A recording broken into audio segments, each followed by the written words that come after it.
right, let's call this meeting to order. It is 7 o'clock now. Roll call showed that Eric Trower has an excused absence, and Rich Bailey is excused, and the other board members are here. Adoption of the agenda, would anybody like to make any changes, additions, subtractions? Seeing no comments, I would like to adopt the agenda by acclamation. At this time, we will have a closed session, and rather than disrupt everybody in the audience, I would like for the board to go downstairs into the multi-purpose room for the closed session. We will be back, hopefully within 10 minutes. Thank you.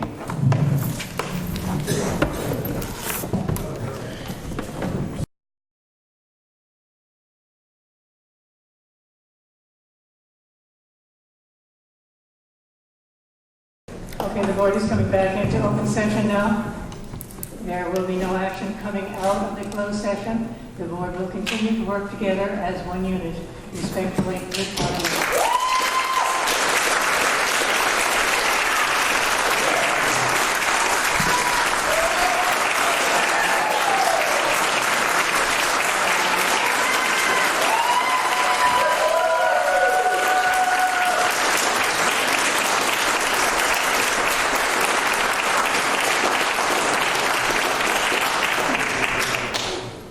Shall we go on?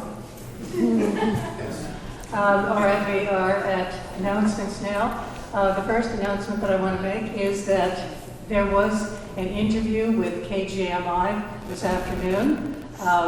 Carol Holden and myself and Sarah and Mike Coyle were interviewed by Mary Kay Robinson. That will be broadcast on Sunday morning on KGMI at 8 a.m. If you would like to listen to that. If you're not able to listen at that time, you can log into the KGMI website on Monday, and they will have a broadcast of the same broadcast.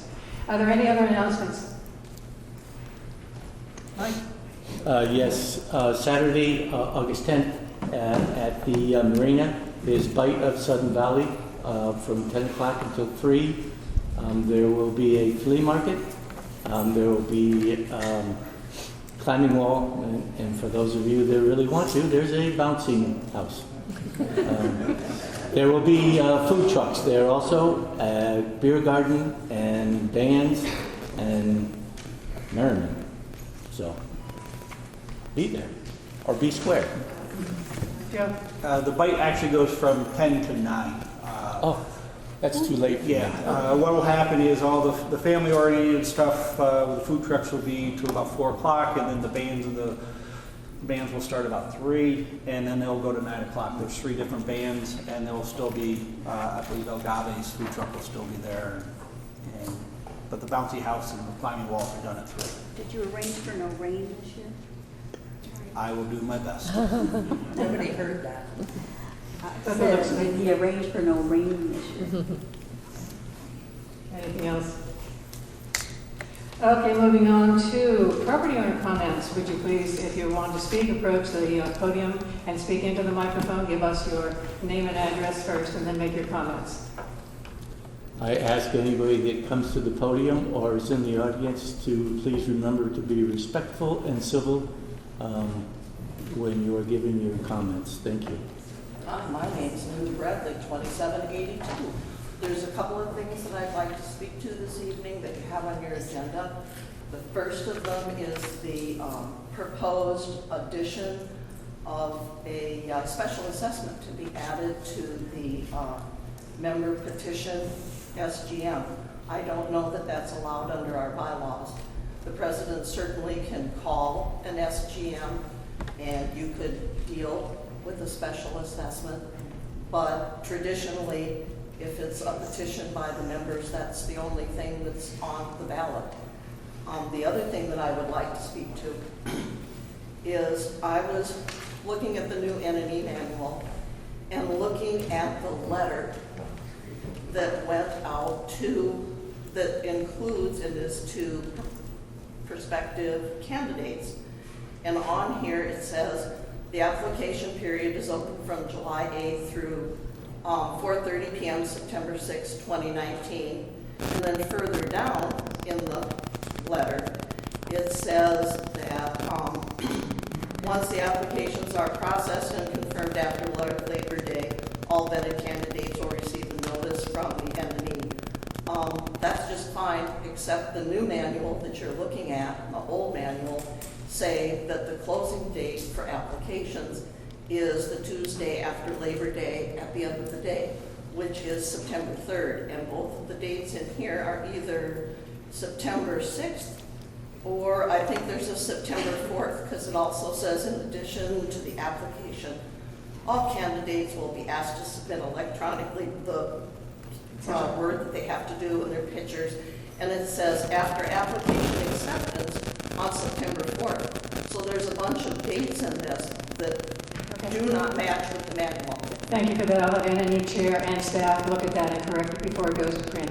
Okay. Absolutely, thank you. You know, it's kind of out there, but it's like, I haven't looked at it. I went to the meeting the other night rather than come here, but then I saw this and went, ooh, nothing matches. Yeah. The only thing I want to say about the special assessment too is the board had the opportunity to put a very similar couple of bylaw changes last year into, and let the people vote on it. And when you rejected that, I think that it just really seems punitive that now that you want to charge a $4 assessment to us because we brought it forward with no other option. Thank you.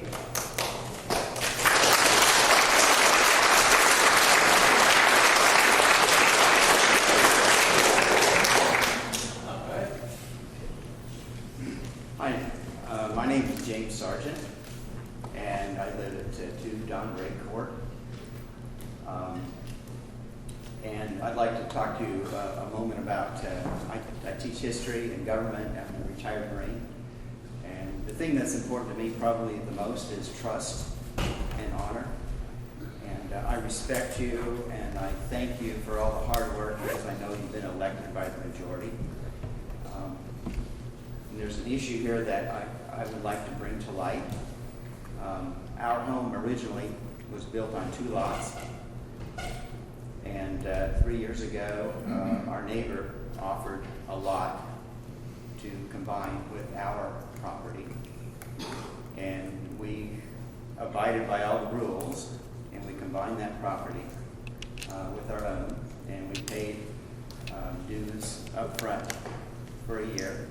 And the county went by the rules and combined that property into one. And we've followed every rule that was addressed to us. I'm very concerned that there are people who would like to change the rules now after the promise and after the agreement, which I think is, and to renege on that agreement and to target one group to pay additional dues on that extra lot that was combined as one property now. And I urge the board to resist targeting that one group of homeowners by dishonoring that written agreement. Now, some are going to argue that there are some loopholes, and then we could legally do this or do that. But loopholes or not, I think the move is unethical and is not honorable. And so I thank you and I appreciate what you do, but I wanted to hear my concerns. Thank you for your comments. That matter will be brought before the board in the last meeting in September. Thank you.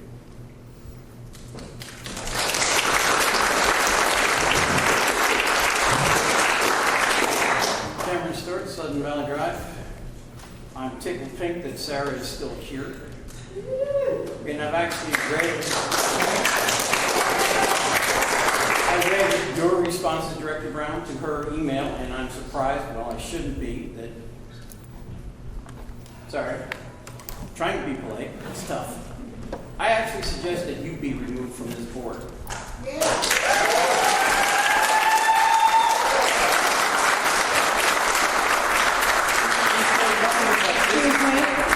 We agreed when we came out of the closed session that we would continue to work together respectfully as an entire board. Thank you. Well, that's great, but you know, when the guy wastes my time, the first 4 months of 2017, he wasted my time. Him and Waterman. We spent time in long-range planning. Both of them wasted our time, and then all of a sudden he canceled the meetings in April. All of a sudden, the SGM was announced. Don't you think we should have been included as part of the SGM? It didn't happen. Well, thanks to 6 of us and an itty-bitty postcard, hey, we managed to stop you from wasting money. Don't underestimate the power of direct mail and pissed off people. You really should go. Let's please try to limit ourselves to no personal attacks.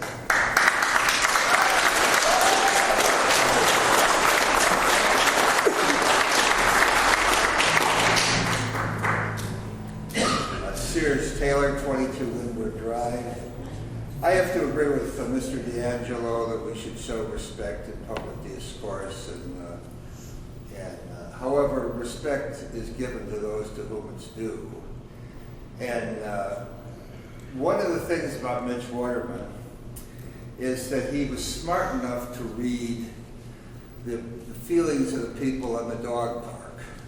When I welcomed Joe Aquila here, I said to him I was a one-issue candidate, and since Mitch was smart enough to call the destruction of the dog park, I backed away because I figured, let you guys run this thing, just leave my dog park alone. However, I don't think that the mention of this desire, which your board apparently resolved in closed session, to silence Ms. Holstrom's position, I just think it's important that you understand the volcano you're sitting on. Because people in a free society, most people don't, how many people are here? 100? Most people don't get active, but when something really triggers a person, and as a former Marine who served this country for 23 years, 2 combat tours, when I see anyone's free speech violated, whether it's Larry Brown or Sarah Holstrom, I will be here very angry and will not tolerate it. So I'm glad you resolved it in public session, but I hope that you realize the volcano you're sitting on, and that whatever bylaws that Larry pulls out of his ear are irrelevant if you don't do the right thing for the people of Sun Valley. Thank you.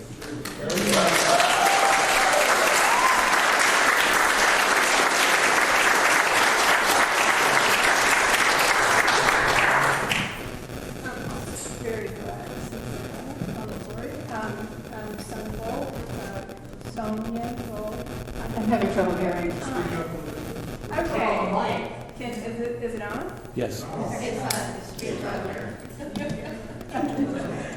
literally pretty loud. Okay. I'm Sonia Gold, 7 Loganberry Lane.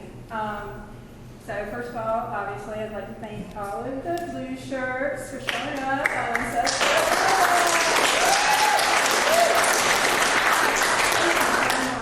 Really, you guys are terrific, and for supporting the effort to place limitations on assessment increases. But obviously tonight, specifically for supporting Sarah. She's spent 3 years on this board and has been just, the beacon of hope and our voice, for the underdog. Honestly, you guys are not listening to us. We say no, we say no, we say no, and you keep going. You cannot continue. This is just like Sears just told you. This is what is happening. You can't continue this way. It has to stop.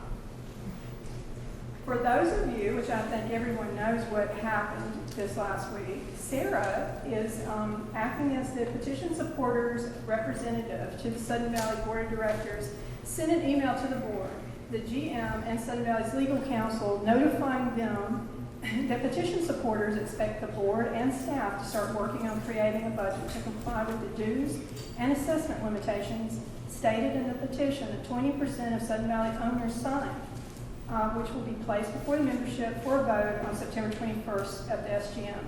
Her email, sent as a community member from her personal email account, was due to the concerns being expressed by many petition supporters regarding the apparent inaction of the board and staff to begin the alternate budget process.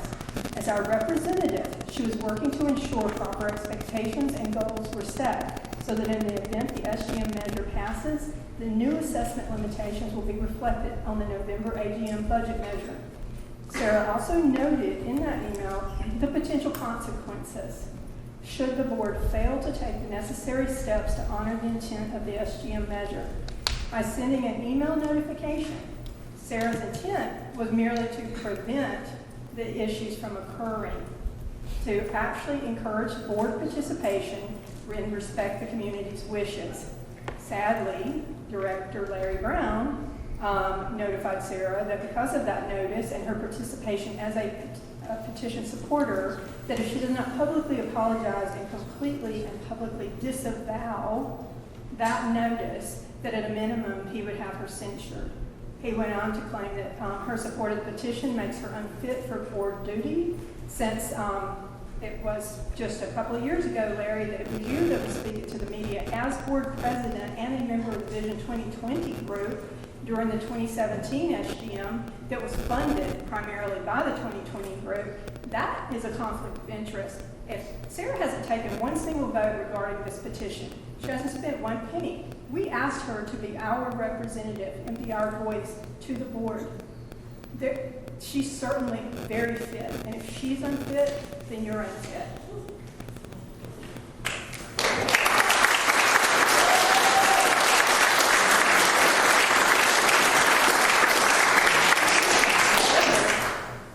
Every one of you were funded by the Vision 2020 group. Every one of you sitting here except Sarah Holmstrom.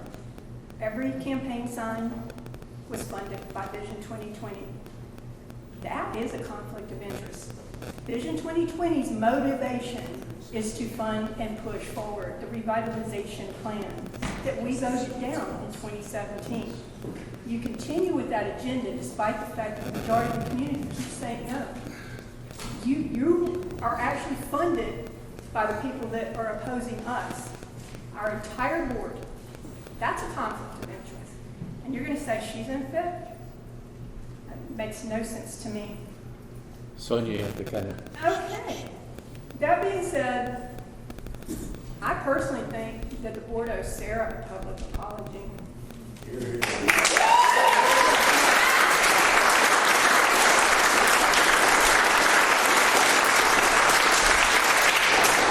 want to say one last thing because I want everybody to know this. This is really important. But regarding the petition, they've all signed 660 owners.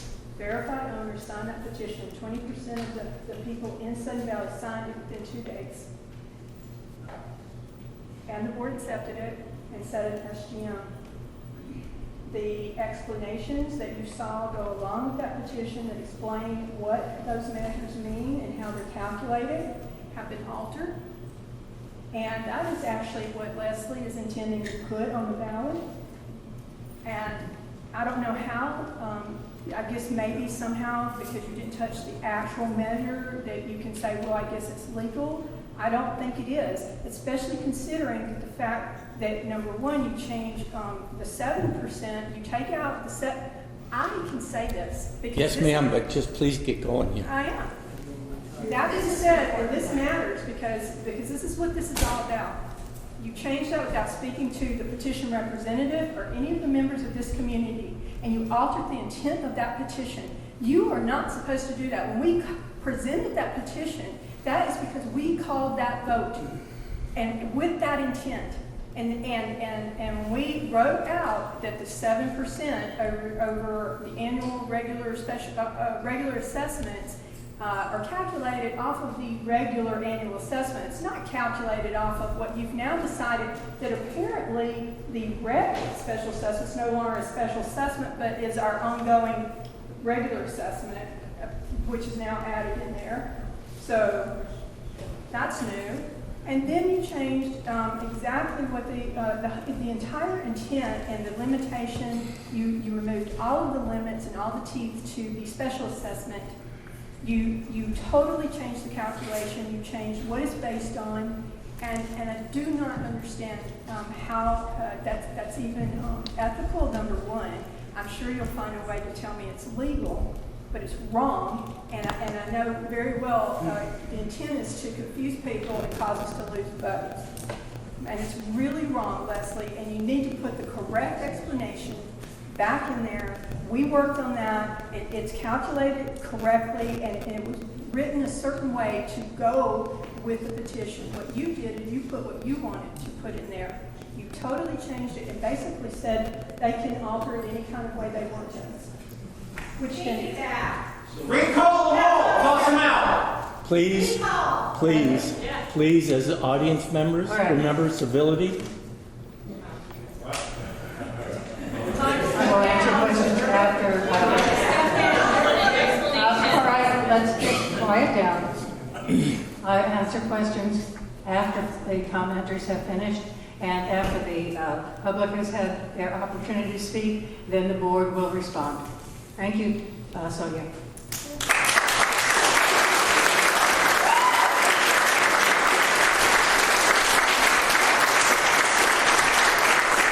Good evening.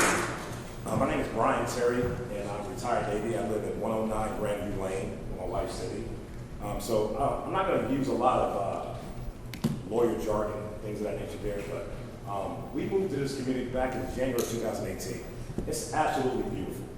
We love it here, you know. And I will say this, for me, I'm a people guy, you know, and when I got here, you know, I got some awesome neighbors, we got an awesome community. But the thing about it is, for me, you know, as time goes on, the cost of living goes up, all right? And as I look around the room, I can't say what kind of money people make, but I'm probably going to assume that some people are on fixed incomes. And with that being said, we don't mind paying dues, but let's not make them excessive. Let's not make it to a point where people can lose their homes. I don't know if you know, if you walk around the Bellingham, or it's our community, there's a lot of homeless people in our community. The situation that we are put in as a community is going to jeopardize people to be able to sell their homes, not being able to pay, and the worst case scenario is being homeless. All I'm saying is, just take that in consideration. I get it. It takes money to make money. I get that. But think about the people in this community who've lived here for years. Think about the families that will be impacted by the increase of dues. People can't afford that. Some of us can. But all I'm saying is, have some compassion for the people who can't afford the dues. Thank you.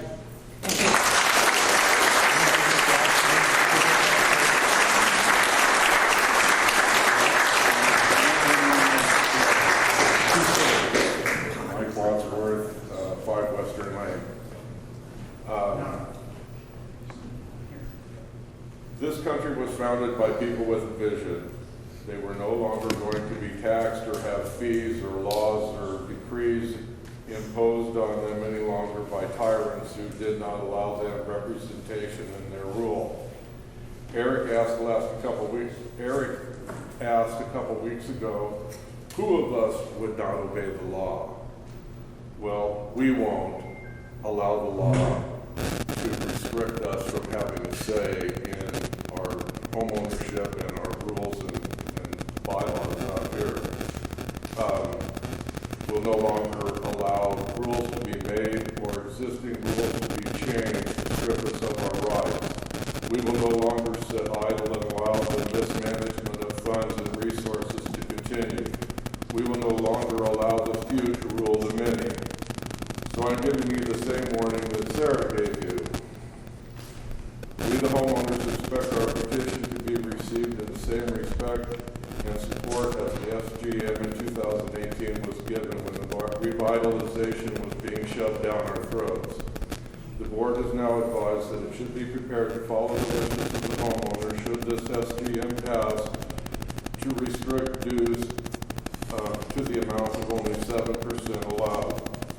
You should have a budget prepared to follow this bylaw change again if it passes, which I have no doubt that it will. Ready to adopt in conformance with the membership's wishes before the AGM ballots are printed so that a whole bunch of other money isn't wasted. And also, failure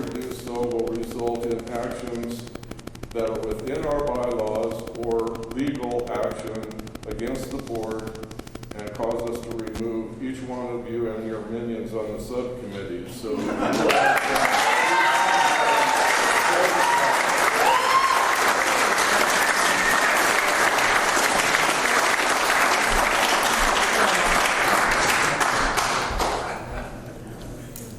Hi, Steffi Jones, 15 Cascade Lane.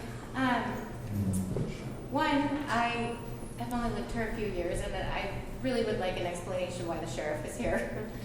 There's a lot of things that go around, and I mean, I'm just going to go right to the source of it, and I wonder. I mean, I'd like an answer to that. Also, did you all hear that in 2 nights we collected 660 signatures? Use the microphone. Speak in the microphone. Okay. Did you guys hear that in 2 nights we collected 660 vetted signatures for that petition? Good job.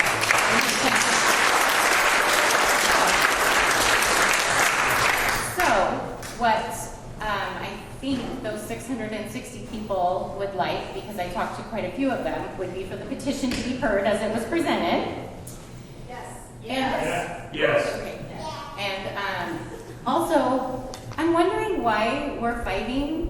I'm wondering why we're trying to get board members removed when we should be listening to those 700 and some people that signed in a few days. I mean, shouldn't we be thinking about what are they thinking? What's going on here? And that's a lot of people.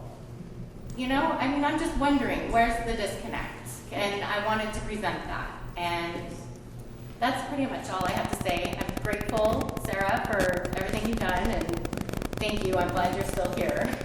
So thank you, everyone, for ironing that out. But I guess I'll wait for my questions to be answered. Thank you. Thank you.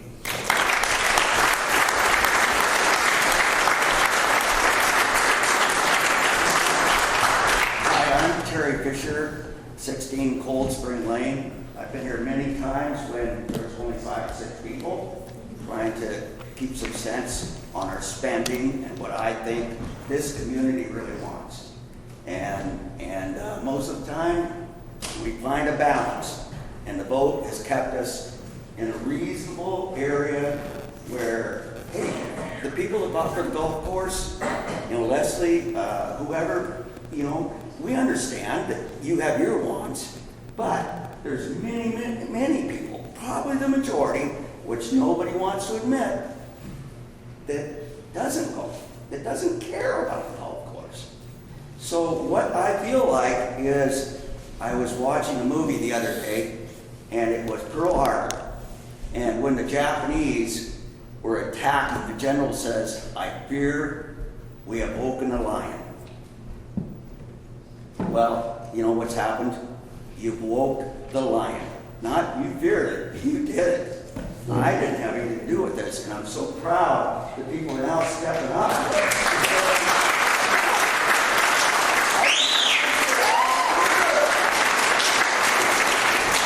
Let's get a common goal here.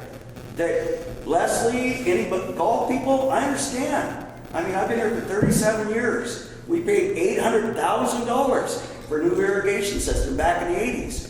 We did that, we voted on it, we said, yeah, we'll do it. Because we said those people, they bought in here, they like golf, they deserve their golf course, okay? So let's turn it around a little bit and think, oh, wow, these people can't afford these dues. And find a common resolve. That's all I'm asking about. And let's think about the majority of the people, not a select few, that are, want this place back to a resort. I saw this resort in the 60s. I had my graduation party down there in a dance barn, and I never would have dreamed that thing would have lasted as well as it did this many years. Now, is that reasonable for us to pay $6 million to get a new one, which may be losing who knows how much money year over year? Let's just go on. Go ahead, Terry. Okay, so, or should we take a vote and say, okay, how many really want that? Instead of just automatically saying revitalization, That thing's got to be rebuilt. And that's-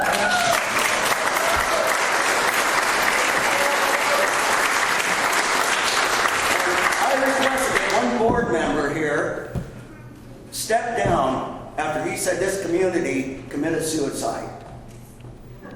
And You gotta go. in front of... All right, let's just calm Okay, down. sorry. Let Terry finish. Okay, I'm sorry. So that to me is as much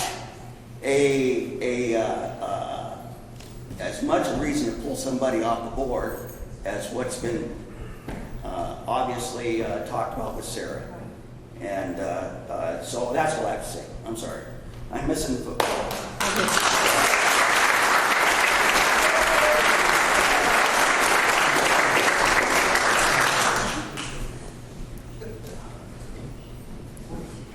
My name is Seth Norman. I live at 50 Grandview. And I have this is more of a question for all. Speak into the microphone, please.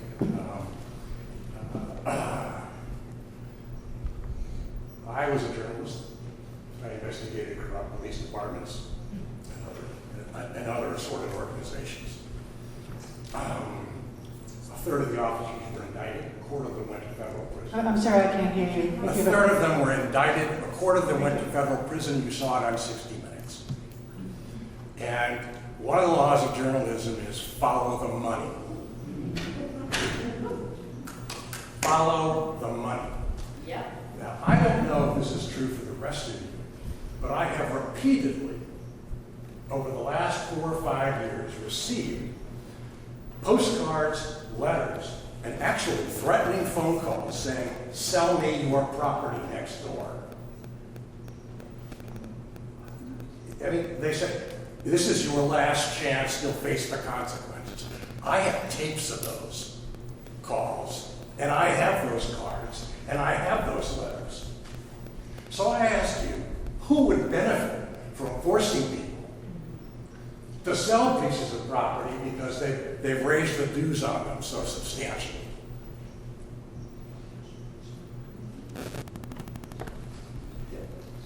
Your answer is as valid as mine, but I know those calls were not coming from neighbors. And there were a few of them from out of state, and the rest of them were local. So who's behind this, among others?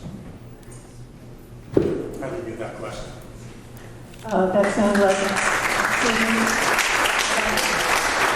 like criminal activity to me, and if I were you, I would contact the sheriff's office about them. If you have the tapes. Actually, ma'am, I was in a meeting like this 10 years ago, and I said specifically that I expected a fraud investigation of the board. And in the next 9 months, I received every single month a citation from the security department. My boat was ticketed twice, the day after the registration lapsed, by sheriff's department officers, which had never ever happened before in the history of Sudden Valley. Okay, I cannot answer what happened 10 years ago. Thank you.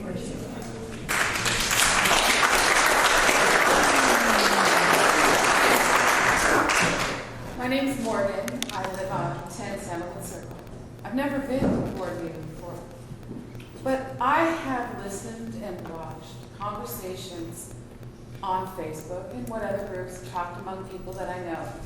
And one of the questions I have for the board is, can we please establish a golf committee group to look at the possibility of, my objection to the golf course is math. It costs more than it makes, right? And that sucks our dues, right? If we didn't have to pay for the golf course, our dues would cover our expenses. There's arguments to be made for the golf course. One of them that I hear quite frequently is that it helps homeowners' value. Except for that, my dues are creating equity for other people, right? You get beautiful equity in your home on the golf course, while my dues go to supporting it.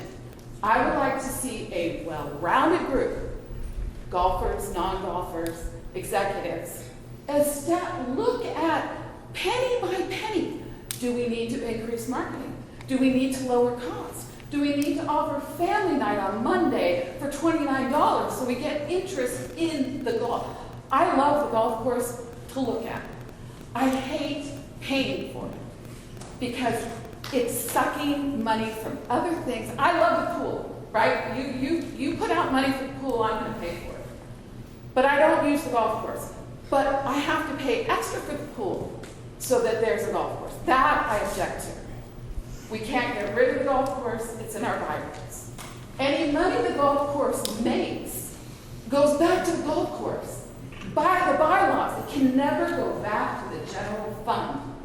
So there seems to be shenanigans about the golf pro. It may be common for golf pros to make money from the golf shop. I don't know enough about golf to know whether that's true, but it does seem a little inequitable. We would like to have some of that money back to offset our dues. So I propose and would ask that you make a committee of not just the board members, members from every gate. Look at, really examine how to improve golf's inequity. That's all. Thank you.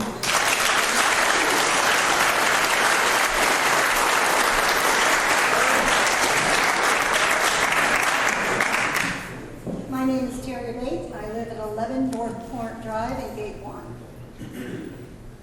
I don't usually come to these meetings because in the past, when I did, in your 10 years, they were a waste of my time. It was quite obvious to me that nobody listens to the members.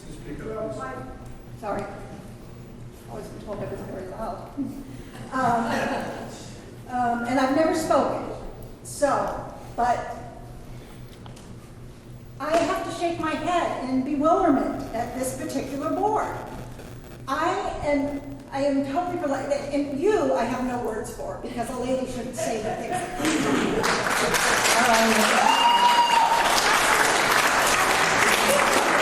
perplexed by you. You come across as a very intelligent woman. Thank you. And yet, I'm at a loss as to why you would allow less than probably 100 people or buddies to influence your opinion and decisions over the thousands of other members that have so much spoken out to you. They've opened their hearts to you. They've begged you.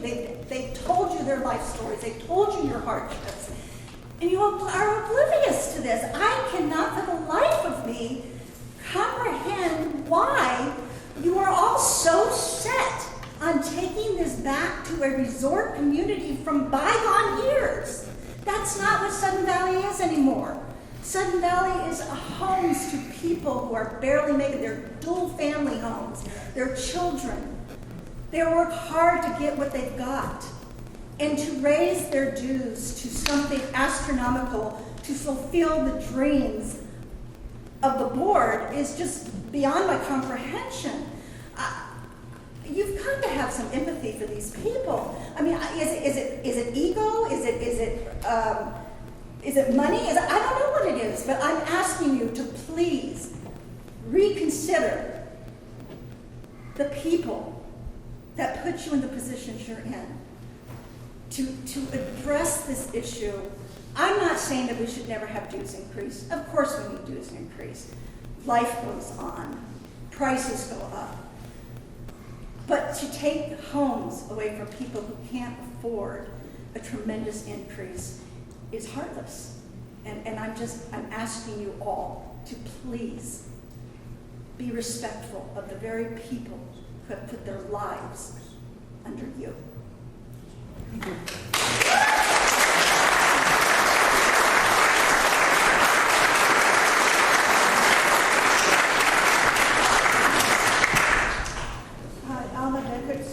I'm going to be brief. I know that more than 700 people, I don't know how many vetted, 650 vetted signatures signed this petition. We who signed this petition would like to see the petition we signed voted on as we signed it.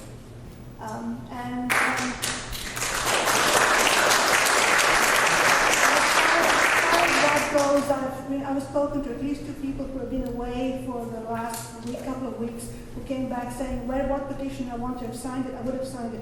There would have been more signatures, there would more time. This is not just the people who signed it, this is twice the people who signed it. A lot of people out there think that we want what we signed to be presented for the vote.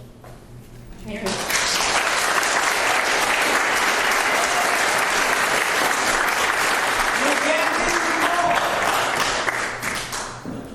Hello, my name is Eric Fraz. I live at 2 Captain Court. A little different message. My wife and I moved here very recently. We've lived all around the country, about 5 different states together in a short amount of time. We spent many years researching where we were going to live next and chose Bellingham and Sudden Valley out of anywhere else in the country and searched for jobs to come here specifically. And in that process, we researched the history of the community. We researched the amount of the dues and what they paid for, and the neglect and proposal to repair it. And with all that, we made a choice. We enjoyed the amenities that are here for everyone: the pool and the golf course, and the barns, the gym, dog park, the lake, the marina, all that stuff. Though we don't use every bit of it, was important to making a community that we could call our home. In Bellingham here, I'm a former small business owner. I now run and sit on a board for a company that probably has twice the revenue that you guys are in charge of. And in that, if I didn't manage that money, I would be out of a job and wouldn't be able to afford my home. I ask that you guys look at all the homes in this development. There are thousands of people with a lot of experience, a lot of resources. I'm sure that people with better experience than mine, but when we saw that dues went from 50 to 70, we knew what that could take, and we thought that was a reasonable price to pay for all that this brought. We understood that the law was being passed and that you guys would have the ability to find a new budget, but never in my life would I have expected it to go up almost 75% in a year and then continue to raise. It's completely ridiculous. I think we should all be embarrassed.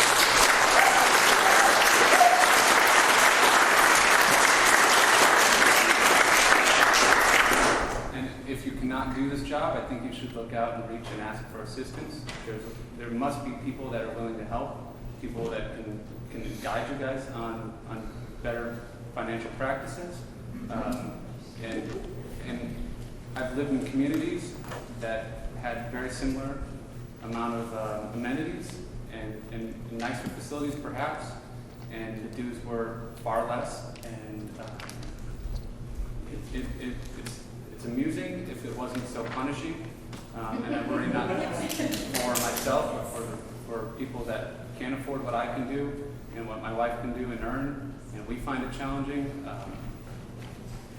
And I just think that I advise you to step down or to make way or to ask for advice, because it's not fun anymore, and it's really sad, and I think you can all do a better job, and you should be doing a better job. Thank you.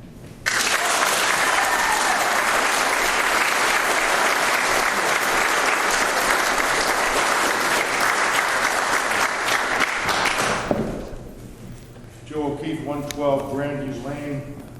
Up there at the curve where it curls in, the chip slurry people stopped the machine for half an hour, ate their pizza, and then proceeded to botch the job. And there are rivulets of asphalt running down my driveway. And I am sick. It was a crap job, and somebody's head should roll. Amen. But I proudly fly the American flag. I'm a fan of Al Pacino movies. I use Heat or And Justice for All. You're all out of order. But the one I want to focus on tonight is the Academy Award winner that he had, which was Scent of a Woman. There's a scene in there at the end of the movie where he comes, kid doesn't know it, to defend him in the private school. And he's sitting on there, just, letting it all roll by like this place.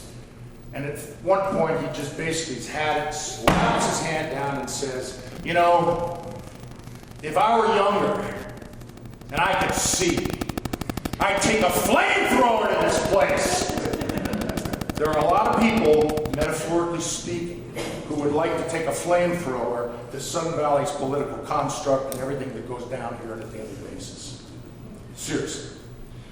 More apropos, a little further on in that movie, he goes to talk about the men he's seen on the battlefield whose bodies have been shattered, their arms and limbs mangled. And he says, but there's something worse.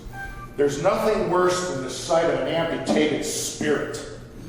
There's no prosthetic for that.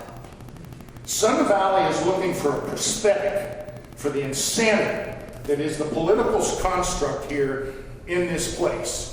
It is beyond obscene. Our processes have been captured.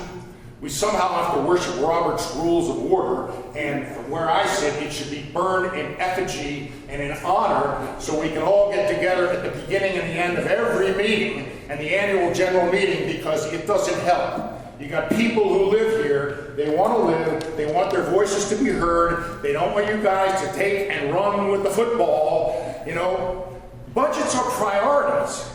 We get to decide the priorities, not you. I don't want a big building here. Yes. All right?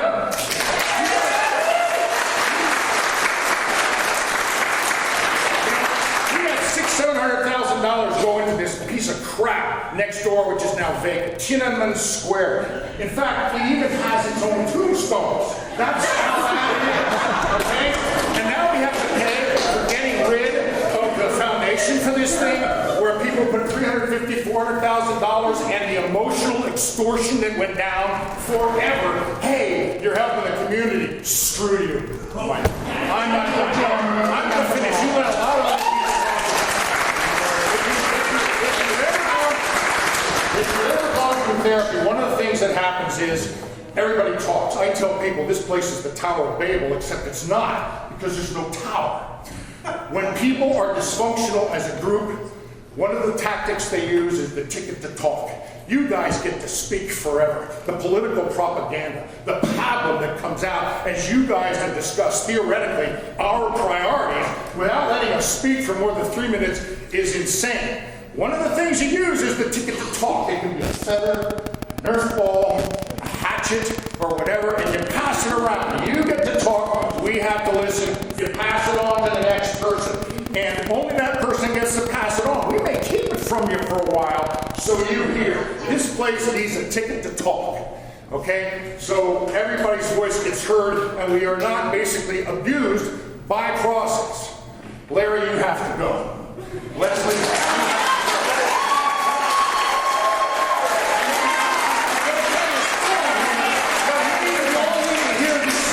The very first time I met this man was downstairs in the Sunshine Room at a document review committee chaired by Dee Spreitzer. A bunch of others, witnesses, know who were there. I had actually gone to the courthouse to research all the documents in this place, and when you go way back, you find out that the open space was to be used as a golf course until, if it had a profit that was basically presented to the people by way of compensation for our loss of the use of our public space. Mr. Gorbachev, tear down this golf course. I want our property back so we can all use it. Now, I know people want a golf course or whatever. It really doesn't matter what the heck you do. But we can shut it down, and we're gonna. Here's how it works. You guys are part of apartheid, you know about South Africa. The way they shut down South Africa years ago was a three-pronged thing. I said this once before. There was a sports boycott, which happened. There was a cultural boycott. I ain't going to play some city today. Joe, you got to keep going. Yeah, I know. Of course I do. I always do, Mike. I know, but you never do. Play this. Oh, excuse me. I've never been thrown out of a meeting yet. I've been asked to leave. You asking me to leave? No, I'm asking you, I'm informing you that you have reached your 3 minutes now, and this is just for your All right, here's the solution. He's not my place. No, he's not. I'm giving you. All right, here's a real solution to getting rid of the dues and the assessments and the structure that allows you to go, we need this and we need that. This is priority, yada, yada, blah, blah, blah. You take the median or mean price of the multiple listing service of all of Sudden Valley, and you take a percentage of that. Very simple. 2%, divide by 12, and you get basically $70 a month is what we should actually be paying here, and that's 1.5 times, adjusted for inflation, what we were paying for all the services that happened here in the 70s and the early 80s. So you take that, it's based on our property values. If it goes up, the mean price, we'll pay a little more because all of our property values are rising. If you guys are incompetent, which we really aren't going to need you anymore, and everything basically sinks, we're going to pay less. You take it out of the hands of the personalities that would presume to lord over us all, which is obscene. People have had it. And you basically create a structure so that people can look, this is the figure, this is what, do it the 1st of August or whatever, it really doesn't make a difference, but that's the figure. Last but not least, we are in the danger zone here, okay? We should not be building in this place. 2 nights ago, National Geographic Channel, witness to disaster, mudslide in California, or California mudslide. You all need to watch it because it's going to be tumbling out of these hills when we least expect it, and we're all in danger, and we basically should be tying up the loose ends and evacuating this place and be bought out by the state. Amen, brothers and sisters. Thank you.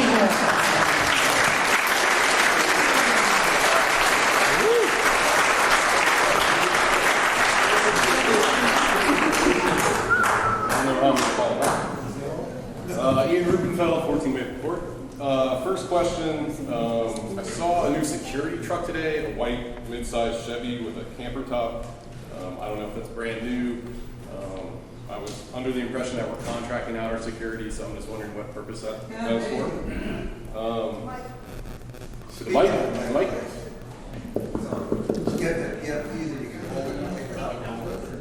I'll just lean. I'm a leaner. So I was looking over the agenda, and there's a couple questions about some of the proposed bylaw changes that the board has proposed. So Article 1, Section 2, subsection D, this is on page 4. You're changing the language to affect what is considered a member in good standing. The language is now changed to costs associated with membership in good standing. I wonder why you want to change that. The previous language seems pretty clear. What's to stop the board from passing or proposing a bylaw that says that you must maintain a golf membership to be in good standing? It seems more vague than the previous language. I'm not really sure why we want to muddy the waters in our bylaws. That's right. Article 3, Section 5, subsection A. This is on page 15 and 16. This concerns removal of board members. It's saying it's changing the structure of a 2/3 vote of the voting population to now confirm with state law, which the note in the proposed bylaws admits that the state law is unclear. And if our own attorney has advised that state law already supersedes our bylaws, why are we changing our bylaws if that law is still unclear? If it's going to be clarified in the future, we should leave our bylaws as is, pending any future.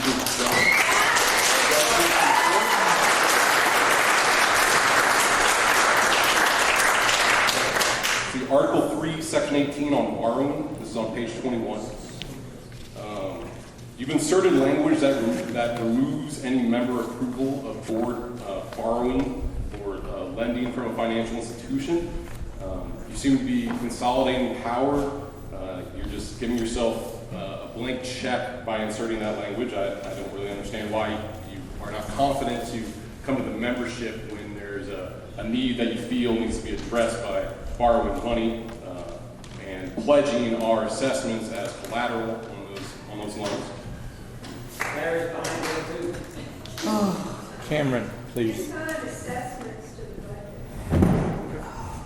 Let's see, on page 45, this is under Article 6, Section 6, subsection A, item 5, regards conjoining lots, and changes the language of shall, which is a requirement of the board to approve any lot consolidations, to may.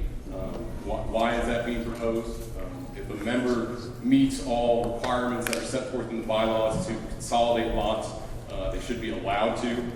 It sounds like, once again, you're giving yourself more power to judge each case on a case-by-case basis. I think that's a superfluous addition. It should state shall instead of may. I'm sure there's more. I took what time I had to look these changes over.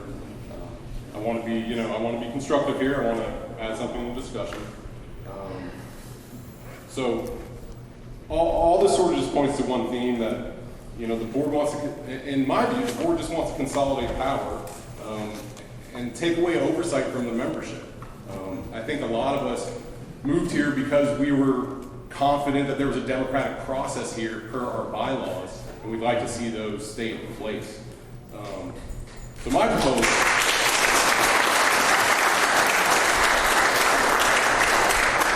proposal as regards to the current budgeting process is freeze the dues where they are right now.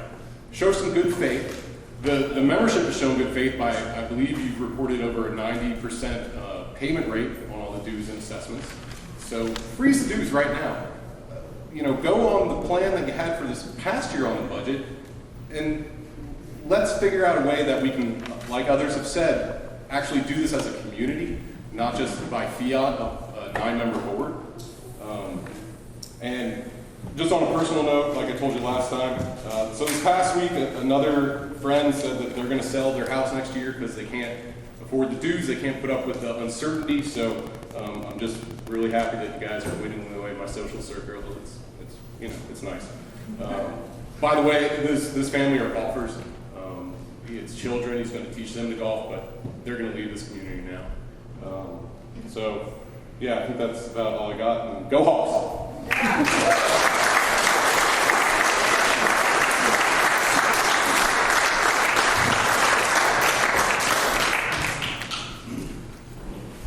Mary McIntosh, 3 Whistling Swan Place. I've actually, my first question is for Joe Aquila. The roads were redone, and I know that a lot of people have emailed you that you have not responded to. I'd like to know why. The new road job is terrible, which I can see because I walk the road. I'm not an expert in road redoing them, so I didn't email you, but I know for a fact that others did and you haven't responded. Why not? Why was the job accepted as is? It's terrible. And if it's our fault for driving over them, why was the signage not better? Why was there not better direction for the residents that live in there? It's absolutely unacceptable. I would also like to point out that changing what was done for that petition is outrageous. I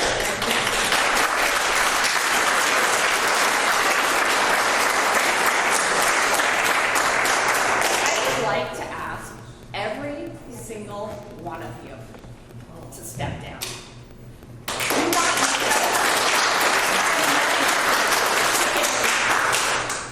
Except for Sarah.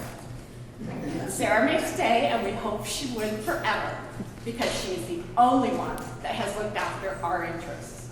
I want you all to evaluate why you're here, what you're doing, why you think it's okay to speak to people the way you do, Larry. What is wrong with you?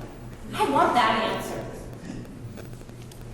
I would like all of you to step down and really give this community back to the members. Thank you.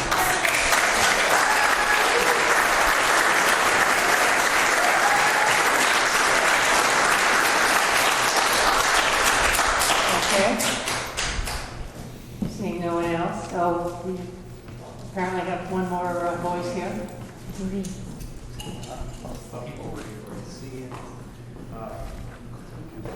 My name is Tyler Bird, and I am your Whatcom County Council member. And what I'd like you to know is that this is a really hard job. And I know some of these people, but the vast majority of them, I don't know at Oh all. my God. Right? We need to, Really? yeah. So it is a hard job. I will tell you that. Then step down. It's too long. Okay, we have all had a chance to talk. Let Tyler talk. You know, it's been for months. We already know there's a road Well, I am not aware of Are you what a you're member? referring to. Do you live here? Yes, he does live here, and Larry told him. Okay, let Tyler talk. Please, everyone was quiet while you were doing your speaking. Please let the speaker speak. Oh, yeah, stand up for him. Well, if you would give me a second, I would appreciate it. Okay. This stuff is hard. And I've been to a lot of meetings like this in the past with other neighborhood associations and other locations. And it gets to be a very difficult situation. I will tell you, sitting on our council for the Whatcom County, it's oftentimes where we don't have as many people as are in this room showing up for much bigger issues than what we're talking about today. I am a part of this neighborhood, and my family does live here. And there are some things that concern me and that I've talked to Larry about, and I've asked a lot of questions to Larry about and other people.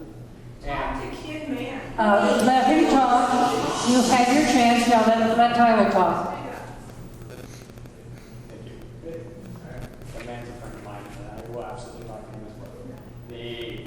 What I want you to know is that, like I said, there are some things that bother me a little bit about how things are done. Sarah, I kind of think you should make a run for the county council. It seemed pretty popular.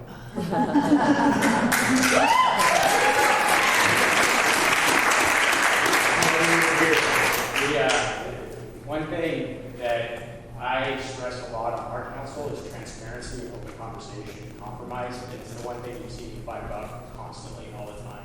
And it is hard as a community member, I will let you know as the board, trying to make sense of everything that's going on and watching the communication or sometimes the lack of communication. Honestly, I don't know who's right or wrong in a lot of these situations. What I know based on my experience is that oftentimes I don't have all of the information to make an opinion from. And so it's really difficult when there's not sufficient information coming from the board for us to actually know them. I'm also concerned about the rate increases and the fees. To be honest, I was concerned, this being my first board meeting, when everyone went downstairs and left. For us as council members, we're only allowed to do that with legal counsel in the case of property issues and when we might be buying property and can inflate property prices. In the case of a staff member issue, in which we're going to be letting a staff member go, or in the case of a legal issue in which we could be sued. I'm not entirely sure how you were structured, but I would encourage you to take a look at some of the ways that we do things and that other government bodies do things, because it's that open transparency that gives the information to people so that there's less misinformation about what's happening and what's going on, and that there's fewer people who have concerns and have things that they should be concerned about. But as a community member, that would concern me too, and it does concern me a lot. I'm not sure about the financials. I'm a golfer, I golf, I like the golf course. I do like the golf course, I don't use the pool. The financials seem a little odd to me from that standpoint. I don't know whether that's good or bad, but I would wonder, is there maybe a committee? Is there maybe a compromise? Is there a way to bring the people together in a way that they can get involved and see what's going on and help make recommendations and feel like their voice is heard and that they're a part of it at the exact same time? I think that there's some things that you could do to help bring these people into the fold so that there's less misinformation and more transparency, and that would be beneficial to all of us. I'm going to leave you with this. In the last 2 years, the county council has now passed 3 or 4 tax increases on you. The next biggest one is coming. I don't know if Larry's mentioned it or not. There'll be another $250,000 or more per year that will be passed along to us as homeowners out here. I will tell you, Larry's the only member I've ever seen attend a council meeting or speak on behalf of the people here. Not to say that the rest haven't at some point. Please let him continue. But I'd like you to know that because I think it's important, because I think that he stood there and fought for a lot of this when it comes to those tax increases. And those tax increases are being passed along to us. It is what it's worth, but I think that there's always 2 sides to a story, and it's good for us all to kind of be open-minded and listen to those sides. Thanks. Thank you.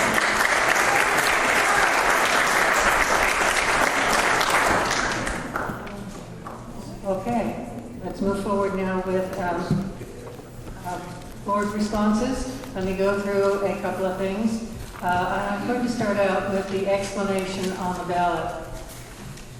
You will see in the bylaws that the board is responsible for the integrity of the materials that are in the ballot packet itself. On the ballot itself is an exact copy of the petition as it was given to us, and you will vote yes or no based on that exact copy of the petition that was handed to us. The explanation that was given to the N&E committee had some problems with some numerical inaccuracies, a couple of misleading statements, and therefore, along with the concurrence of our attorney, we are putting into the envelope the description of the ballot without the projections, because that would not be accurate. What happens in the future years is speculation, and it would have to be calculated each year as we go forward. So that's what's going into the ballot itself. As far as the security trucks, I'm going to mention the security truck. Sudden Valley owns the vehicles, and the security people do use the vehicles that we purchase. The amendments that you went through, we will be discussing that further tonight. County issues. Tyler, there are differences between government finances and what is required for corporations, and so that's some of the differences there. There are also differences in the rules for closed sessions between a government body and a corporation. What we were discussing tonight had to do with some advice from our attorney. Okay. Someone asked Joe to talk about the roads. Sir, excuse me. I'm sorry, but member comment time has finished now. Would you please? Member comment time has been finished, and there will be no more member comments at the present time. So would you please sit down? You did not just remove the table and say it was a numerical error. You actually altered the entire. I answered that question. That if we need to, we will take a short recess before we can come back into order again. What are you going to do to address the fact that you changed the intent of the All right, let's take a 5-minute recess. Thank you. All right, the board is back, and it is a continuation of board response time. Would any board members like to make further comments? Carol? There were so many, I can only remember one from all my notes. We did have, a couple of years ago, we had a golf committee. I think Gail Chiarello was on it. Yes. And we had, anybody who wanted to be part of it could be. And they met a number of times to try to determine, could they lease it, could they sell it, could we make it into a park? And there were some other really creative ideas as well. And they came back with a recommendation. This was long-range planning, so I think Sarah Rohrbach at the time was chair of that committee, and she started to put together a complete report, but this particular group came back as one of the two that completed theirs and said that at the time they did not think there needed to be any change because it's too expensive to do whatever else we needed to do. Changing it into a park is going to cost us about $300,000 a year, and no income. And remember, our pools don't bring any income in either. We're all paying dues for that. The only income we're bringing in with the pool is, what's it, $6,000 approximately so far this year? For non-members, non-member rates. Yeah, for non-members. And so just know that amenities don't always make money. I think we're very lucky that the golf department golf makes as much as it does. And we're going to be very close to every year we're trying to make progress. We are making progress towards breaking even. But again, they were hit this year with the requirement of increasing rates for the workers to talk to repair people. So it's a challenge, and I know with Brian, I know you guys think we're just being ridiculous, and I'm so sorry you don't believe that we are working hard and that we are listening to you. We are trying to listen to you, but we have also others who are speaking to us about what they want. And we're trying very hard to get to a point where golf breaks even, and we have some of the things. This is not a resort. Look around. This is not a resort. It's not even close. Nobody could pawn this up as a resort. Any other board comments?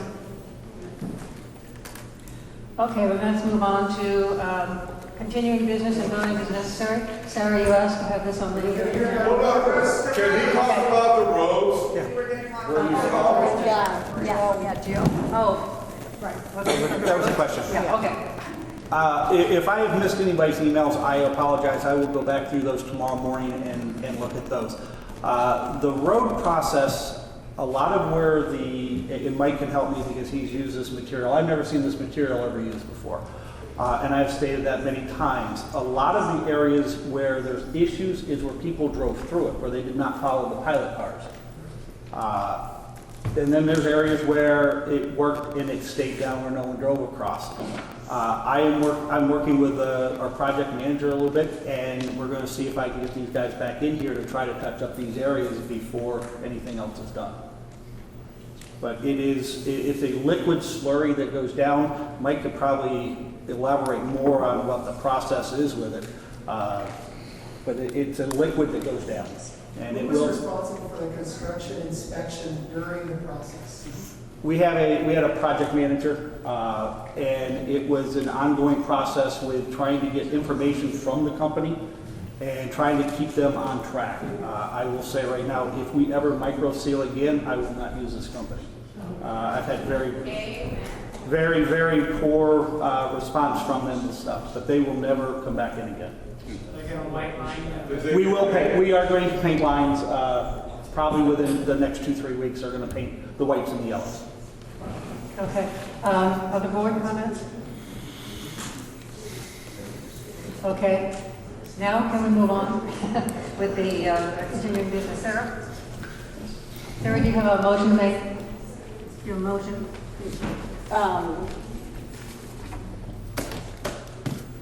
Yes. Yes, I will. But basically what I wanted to put on the agenda was a discussion about looking at our 2020 budget. Currently we're sitting at a 14% increase for next year. For the audience, please keep it down. We're trying to have a meeting up here. I would like the board and staff to take a look at it to see and work on getting a version that would comply with the SGM should it pass. Obviously based on the timeline of when the SGM happens versus when everything has to go to the printer and all those pieces, it would have to be done now. And we do have a budget that's put forward. Excuse me, there are still some people talking in the back. Maybe outside. Thank you.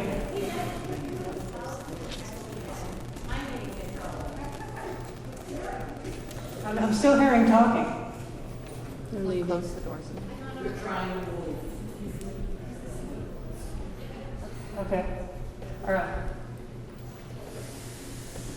So bottom line, what I would like to see is a rework of a budget, a second version, if you will, which I have seen on our ballots before that say dues will be this amount if the SGM passes and this amount if it does not pass. I understand that obviously with the timelines, that's about the only way we could do it because by the time the SGM happens, we're going to be right on the tails or already at the printer. So what I would propose is that we have two budgets, one that is if the SGM passes within the 7%, and the second one that's currently where we were at. So obviously there'd be no work on the one we were at, a second version that would comply if it were to pass. Okay, that's the motion. Is there a second for this motion? I'll second. All right. Let me start off with the discussion of I am not comfortable spending the time and effort for staff before we know the outcome of the budget. At this point, it's speculation. The requirement is that it pass with a vote of 2/3 of those voting because it is a bylaw amendment. We will be having a vote on the budget the end of August, August 29th, and I would prefer not to spend the time until we know the outcome of the SGM. Other comments? Whitney, I'm sorry. Whitney. I don't think we have to spend a lot of time doing it. Why can't we just say, if it's at 14%, that if it passes, we'd be willing to look at cutting 7%? We don't have to put a lot of time into it prior to the actual ballot going out. All she's asking for is that there be a set number that the dues would be at if this passes. My understanding is, Sarah, you're asking for 2 separate budgets, right? Which means a full discussion of, if you're going to cut that amount, where is the cutting going to happen? I mean, what is the reason, what would be the best place to do that? Madam President, Carol's hand is up first. Okay. I'm going to have a problem with this. I guess if it passes, then we have to reconsider. But in my mind, the way, and I just talked to Sarah a little bit about this, my biggest concern is because of the special assessment that we currently have for the rec center at 1079 right now, we essentially have only $5 that we can put into a special assessment. And the 7% isn't going to do the things we need to do in capital. There are just so many things that we have out there. We have the parking lot out here. We have the Western Lane Bridge that's going to need to be replaced in a few years. We have the maintenance building that needs to be redone.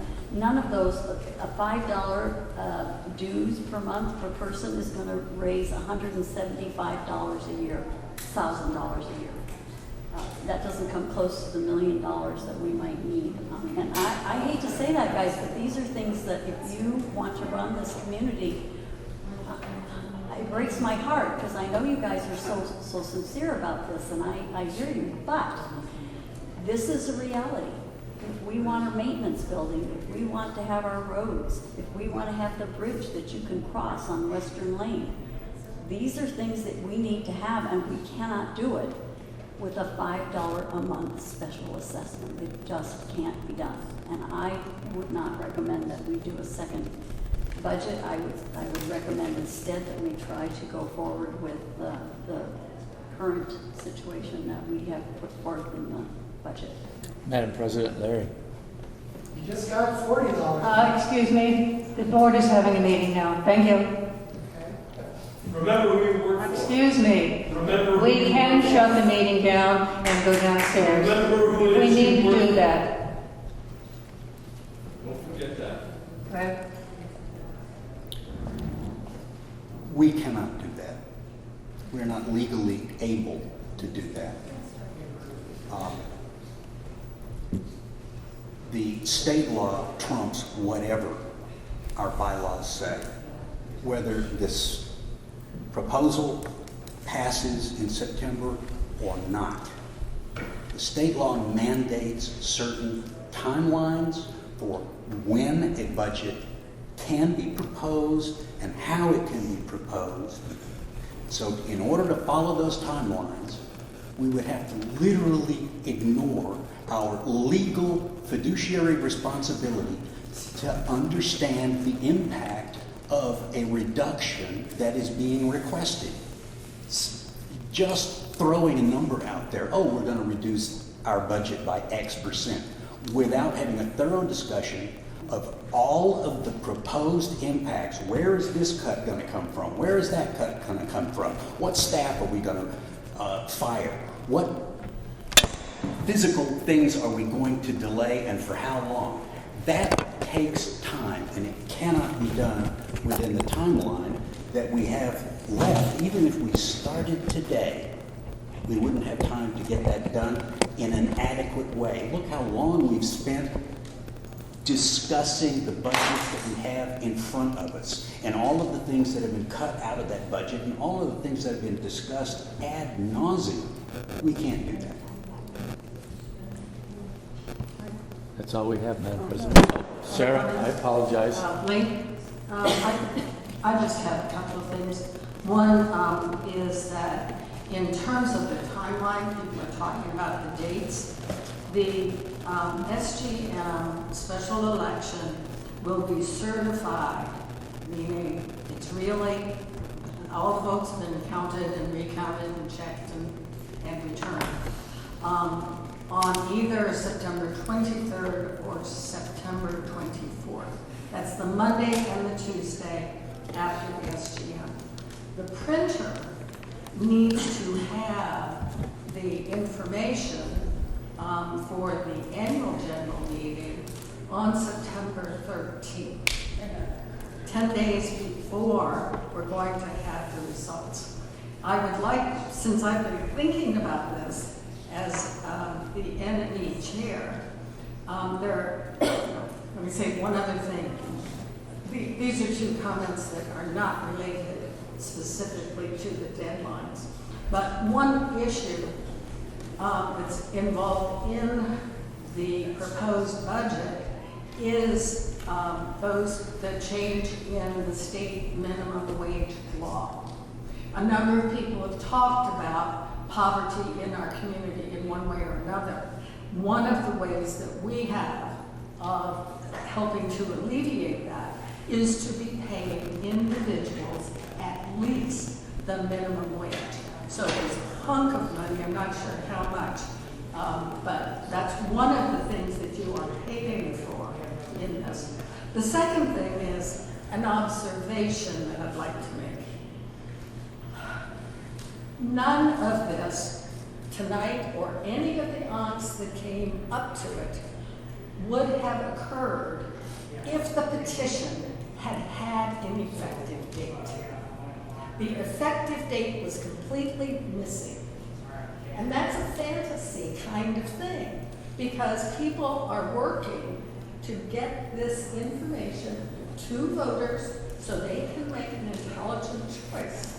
And if the petition had said, effective the AGM 2020, then all of this angst would have not occurred, and there would have been lead time to build a budget. If it passes, if it's approved, all of those things, there would have been time.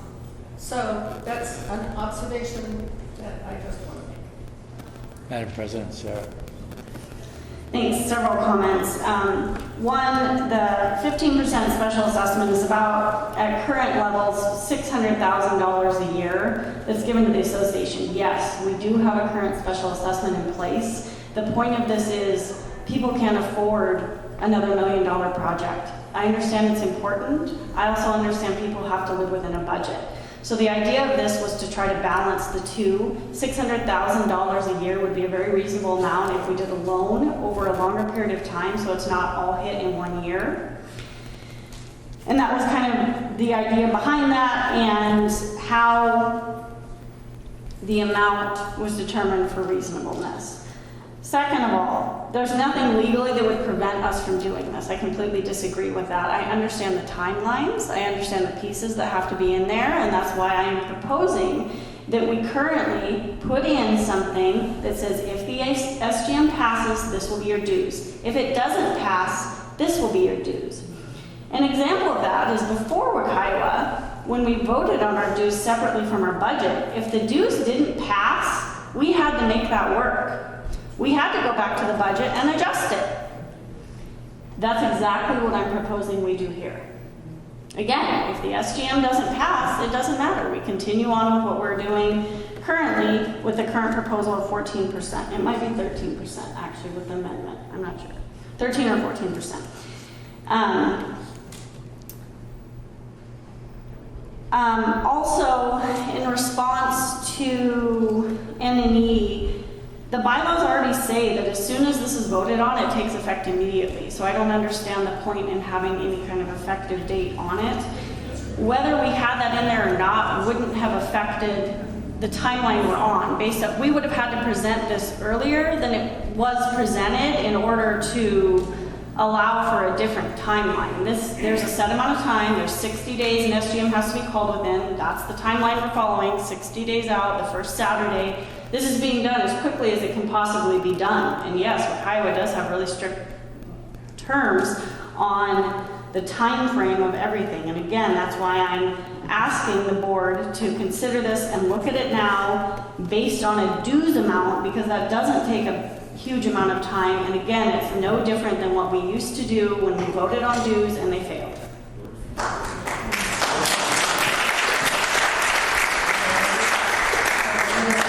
Madam President, Larry. Yeah, I'll just note that that explanation makes it quite clear that this is an attempt to nullify state law. Excuse me, this is a board meeting. That's all I have, Madam President. Okay. Okay.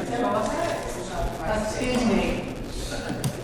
If you'll check your bylaws, they state that the members are welcome to observe board meetings. Thank you.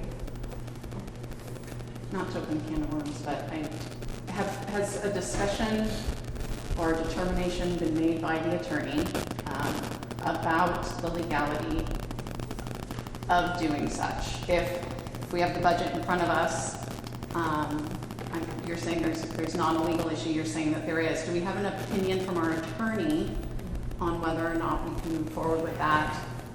No, and I would suggest that we seek one. Andrew?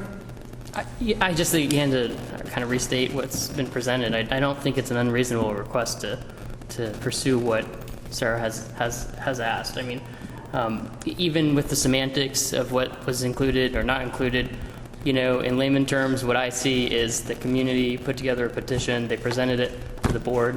Why wouldn't we just assume that that's going to pass and make the budget fit within that petition? I'm struggling finding why we would not enlighten Sarah's request. Okay. Madam President, Carol. If we were to do this, I kind of have to go with what's been said before as far as timing.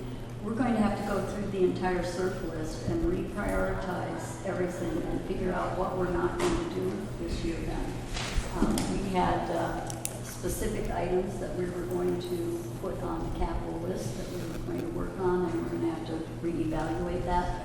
That took us 3 months essentially of meeting with the managers, negotiating, trying to figure out what were the things that were most important. So we need to know who's going to do that. I don't know who has the time, certainly not the managers. They're busy right now with the season. So I don't want to make that decision. I'm not going to vote for it for that reason. Madam President. Yes, and I was just about to suggest that if we go forward to do this, it needs to be a thoughtful process, not slash and burn. I mean, not just chop because we want to chop. So we need to be prepared to meet weekly until the end of August in order to do this. Are we ready to do that?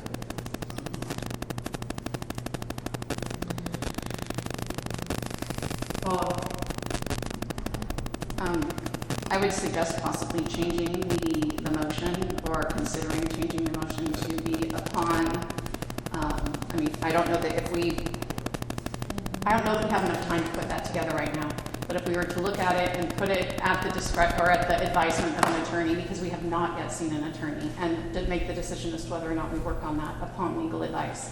We want to be careful how we move forward from a legal standpoint if we do move forward on that, that language might alleviate some concern about how we move forward with it. Sarah, are you, I think that's a question to you on if you would like to amend the motion to add that phrase.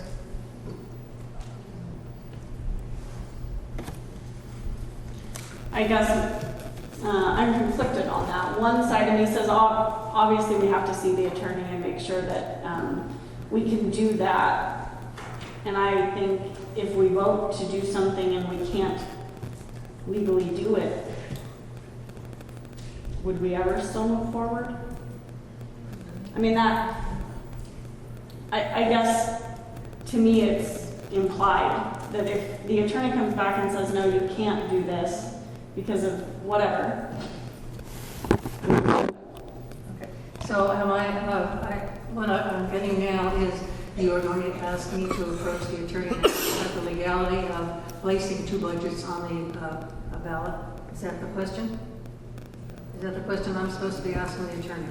I believe that's in part the question, but the other part of the question is doing so consistent with our fiduciary responsibilities, as well as consistent with state law. Before you go into deciding whether or not you need to send it to the lawyer, you have to first vote on the motion. Her motion, before it goes to, because it was not amended, we have to vote on that motion. That's on the floor now. Unless we actually seek to amend it, there'll be a motion to amend, et cetera, et cetera, et cetera. Then the amendment would take precedent. What is the board's wishes? For an amendment? If you wish to make an amendment, please do so. Yeah, no, yeah. Or call the question. Yeah. I did want to speak. Yeah, She wants to right, speak. go ahead. Right. And I wanted to be clear. Part of my concern with not having legal counsel beforehand, and I don't think I would feel comfortable personally voting on that before without that with legal counsel, is because I think having seen what is in capital and what is coming up, I would want more time to look at that, to make sure that everybody at this table has said, yourself included, we have huge issues, especially coming up in SURF, like with that, with the bridges and taking outside any revitalization ideas or rebuilding, any of that. We have some really big projects coming up, and if I want to make sure that we are not putting ourselves, I am not putting myself as a board member into a position where I'm not fulfilling that when the state law says that you can go further than that, if that kind of makes sense. I just want to make sure that we're covering our bases on that, and with an attorney's input and response, that we are doing things right. Madam President, Sarah. Okay, two things. The issue with that is basically, correct me if I'm wrong, we're voting on the budget next meeting, right? Next regularly scheduled meeting. This was So our next meeting. there's no way to do that. If we're waiting for an attorney opinion and we don't vote on this tonight, we would be voting on this the night of the budget vote. That's not reasonable. That's why I'm bringing this up now, because I want to be able to have this discussion. The other thing that I'm really struggling with understanding is, yes, it's going to be very difficult to cut the budget, but the reality is, Wakiowa makes it difficult, but not, what if the budget fails? If the budget fails, we're stuck with what we have now and we're forced to make those cuts. And on top of that, this is what the community's asking for. If this passes, it's passing by a majority of vote. I mean, it's going to take a huge support for this petition and this idea from this community. If it passes, I think it's very irresponsible of the board to ignore the community's wishes. We're supposed to be here serving the community's wishes. And if they brought this petition forward, I think we have a responsibility to make every effort to get there. If legal says we can't, I am 100% on board with that. We can't. I'm not arguing that point. My concern is, again, we wait. We don't have time to wait. The next meeting is literally when we're voting on the budget, which is why I'm bringing it up now. So we call the question. Call the question. Unless there's a motion to amend, let's call the question. Yes, sir, would you please The motion is to put on the ballot a second budget with dues that reflect an amount that is within the 7% if the SGM passes, and then the dues with what we currently have. So there would be 2 on the ballot for the AGM. All right, with no objection, all those in favor of that motion, please raise your hand. All those opposed? All right, I'm going to vote against it also. So the motion fails. Okay. So you don't care? All right, moving forward to special assessment and under new business. In the past, we have had special assessments, and we have had people complain that we are having to take member money to fund special assessments, taking money away from some of the activities and the amenities in Sun Valley. And so I am putting forward this special, one-time special assessment of $4 to pay for this SGM so that we don't have to take anything out of the budget that might be earmarked for anything else. And the reason that I was proposing that we do this in January is so we do not have to pay for new coupons for this year for people to pay for it. We can just put it into next year's budget and then pay for it there. So the motion would be, shall Sun Valley assess members a one-time special assessment of $4 in addition to the regular January 2020 dues to pay for the September 2019 special general meeting. Shall we place this on the ballot for this year? Is there a second? Second. Okay, there's a second. Discussion. Larry? Is there a reason for putting it on the SGM as opposed to the AGM? No, this is not the SGM. Oh, no, this is for the AGM. Oh, It's a special assessment for the AGM. It says measure be included on the SGM ballot. Was that a mistake? Okay, that was a big mistake. No, this will go on the AGM. Yes, thank you. Okay, it'll go on the AGM ballot. Yes. So that would be, I presume you're okay, comfortable with making that amendment? What? Making that amendment. Oh, yes, absolutely. Well, the only substantive comment is that I absolutely agree. I've been on the board and very involved for almost 7 years exactly. And over that time, people have complained, similar to dues increases, bitterly about spending money on special assessments. And so, special general meetings, excuse me. Other comments? Thank you, SGMs. And so this is an opportunity to rectify the complaints that the community has consistently raised in past years. Madam President, we'll start down that end then. Whitney. I would just like to say that if we want to do something like this, I don't agree we should do it on this particular amendment that's being put forth by the petition, because no one that was part of this petition thought that that was going to be brought up. I was part of the Sudden Valley Strong. We didn't have a special fee to charge for our thing. I just don't think it's fair. If we would like to do that in the future, then this board should say in the future for special assessments, we will charge a fee to cover the printing costs or the ballot costs. But for this one, I don't agree. Excuse me, Madam President. Paula? Carol? Whitney said it. Madam President, Sarah? Frankly, I'm really sad about this addition. I think this is petty. I think this is trying to punish the members for something that they're bringing forward. All SGMs are paid for out of UDR. That is how it's been. We just went through one last year and this wasn't even brought up. It seems really, really unfair. It seems really zeroed in on something that is going against the majority's wishes. Also, last year the board had the chance to put this on there themselves and they didn't vote to do it. So why is the community having to pay extra and not out of UDR because they brought a petition that makes the members be able to vote on this. It's completely unfair. Madam President, Lee. I just want to do some vocabulary because we've mixed up special assessment with a special general meeting.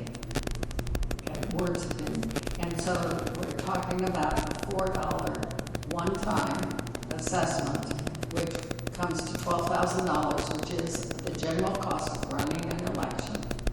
And it is to pay for the SGM, the Special General Election Meeting, which has been requested through the petition. Madam President Paula. I lied, I do have a question. So to understand, have we ever had a special assessment for An an SGM? SGM? No. Ever? No. Certainly not that I know of. Okay. So just comment to the rest of the board members. I fully supported the idea of proactively planning to pay for this so that we didn't have to take things away from other areas. I think I expressed that at finance. And knowing that it has never been done before, I don't think I can support this because it does feel punitive if we've never done it. And I think if we do want to look at it, and I think that we should look at it, that in the future, we do budget for SGMs into dues in the future if we know that those are coming up. I think that that's responsible. I think if we know we're going to have the cost, we should budget that into the next year, but I just can't support it if we've never done that in the past. Madam President, call the question. I I'm just sorry. have a quick comment. I'm very sympathetic to them. The optics are awful.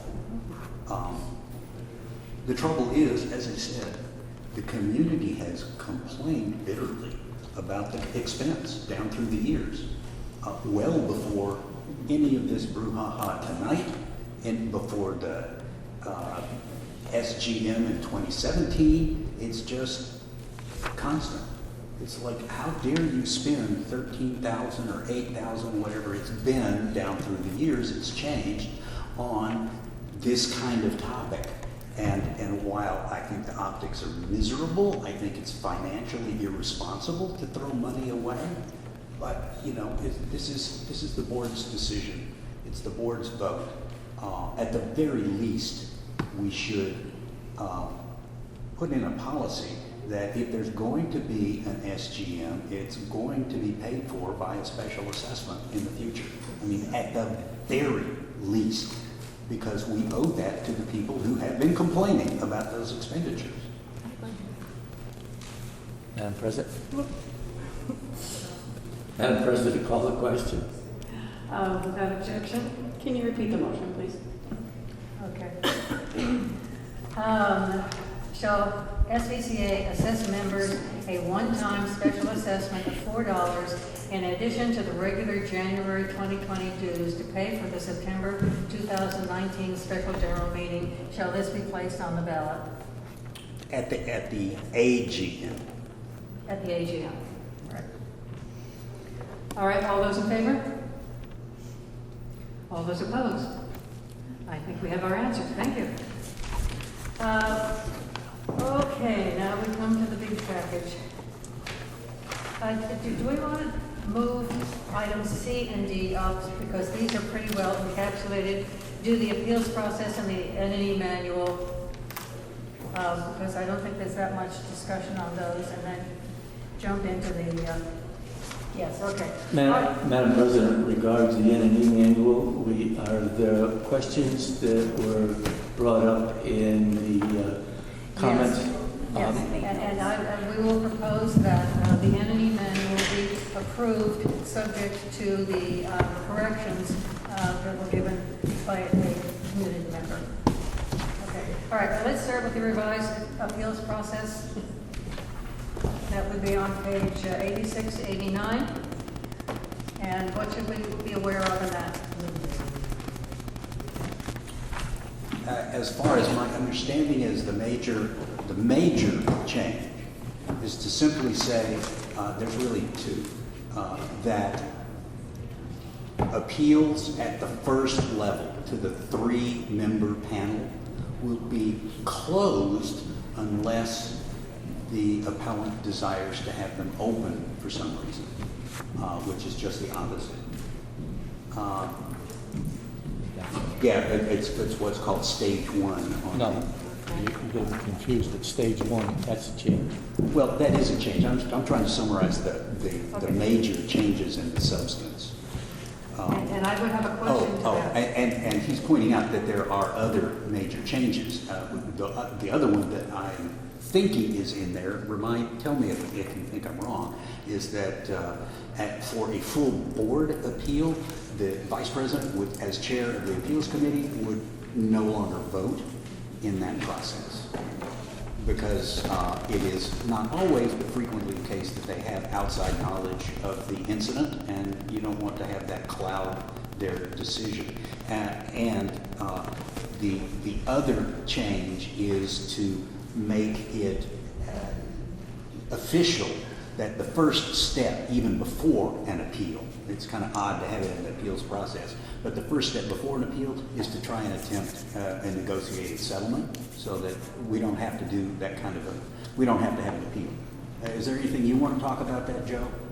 As far as try to settle it before we go to appeals? Yeah. If we could do that, that would be a much better process, so we don't have to tie everybody up. If the board would, the board and the appeals committee would feel comfortable with your general manager making that decision and reporting back to you, that would be the only question at hand with that. It's something a little different. Most of the time, appeals committees generally go right from first appeals right to the board, but if the board does feel comfortable with an update, I have no problem working with the person who has the issue and trying to resolve it before we have to go to a full appeal. Madam President, Carol? I have two things. The first, Shall we start with the motion? Who would like to make a motion to accept? Oh, I'll go ahead and make the motion to approve the revised appeals process. Second. Okay, John seconded. Okay, go ahead. all right. So at the bottom of page 86 is the word, at the very beginning of the last sentence is the word residence.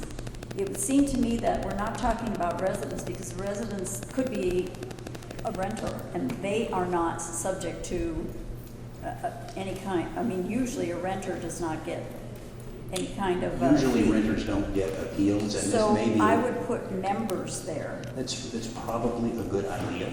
Oh, okay, good. Well, then that's I what would certainly, suggest. I would certainly agree with Yeah. that. I mean, Okay. for one thing, residents, renters, et cetera, do sometimes get the citation. Yes. But of course, it Yes, but always goes they aren't to, going to be the ones coming to an appeal. probably Probably not. not. And so I think that's a reasonable, yes, I'd certainly agree with that. So going back to this conversation that you were having about the mediation that we are now allowing compliance and the general manager to do, is that acceptable from our bylaws? I thought that was. The bylaws basically say that all members, excuse me, I'm not really sure, I've been so buried in making changes, but I believe that the current appeals process is basically, and also it's split into two sections. There's the appeals process, and then there's also the process that gives the board and the association the authority to issue fines. And there's a whole section in there currently that says those who receive fines must have an opportunity to appeal that. And it seems to me that having a mediation to ameliorate that whole thing would be certainly preferable I agree. to a formal appeal. My only concern is, does the bylaws allow it? I thought They that do there not was prohibit it. They don't prohibit They it? do not prohibit it. Okay. There's okay. nothing that Because I says. thought it was the board's decision about fees, that the general manager,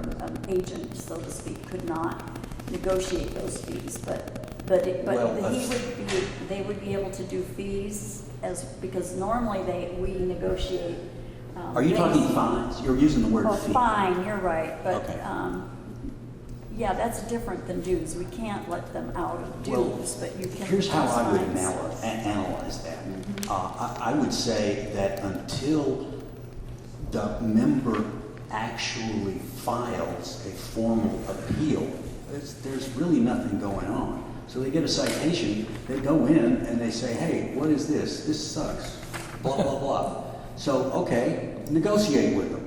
And if that doesn't work, then they file a I'm formal not appeal. trying to stop the process. I think it's a great one. I really would like to see us work it that's the through. way I just I want to would- make sure it's acceptable. I would analyze it that way. I'd be very, very surprised if there were any issues with that. Madam President Paula. So what exactly are there some thresholds within that mediation? Is it ability to 100% mediate any fines down to zero? Or is there a limit as to what still needs, if there's a level that it still needs to go to a board, or if it's a second or third violation? Are there any parameters in there for mediation to go up to the board level that would Not be? in this document. Okay. Madam President Carroll. I have one more, sorry, on page 89, on the, let's see, the second full paragraph after all the numbers, on the third line towards the end, it says appeal request on, should it be the agenda? I know that's really picky, but Thank you, I have no problem with that. okay. It just seems like we're using that "the" a lot in there, might as well add it there too. Probably just a typo. Madam President Sarah. Just a question, kind of based on what Carol was saying. Has legal been through this? Did they have any issues with it? I have not sent it to legal. Well, it probably should be sent to legal at Okay, some nobody point. gave it to me and told me to send it, so. Oh, okay.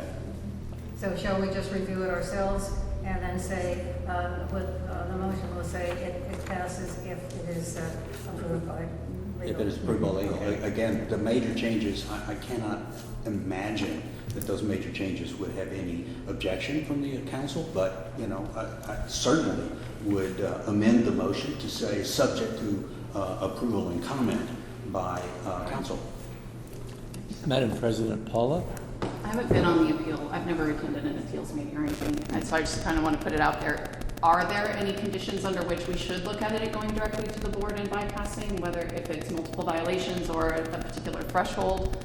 I don't know what the answer is, that's why I'm asking maybe other people that have been on the appeals committee, if that makes sense. Well, I'll let other people who have been on, I've been on it, but these guys have also been on it, so if they want to speak. Go ahead, sir. That brings up a really good question. I'm glad you asked that, because my concern would be, what if part of the person's complaint is they feel like they're being singled out by management, or part of the complaint is a conflict with management? Then that would be a really bad setting to have management making that decision. And I don't know how we would put in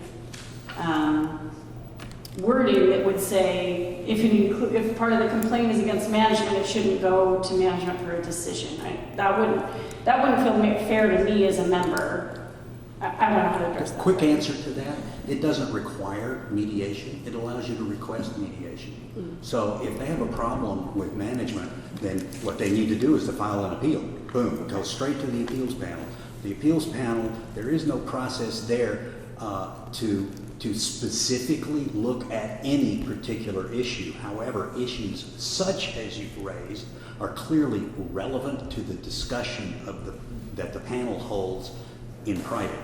And so that might influence where they come out on the particular appeal. And then if the appellant doesn't like it, they go to the board. Madam President, you're up. All right, yes.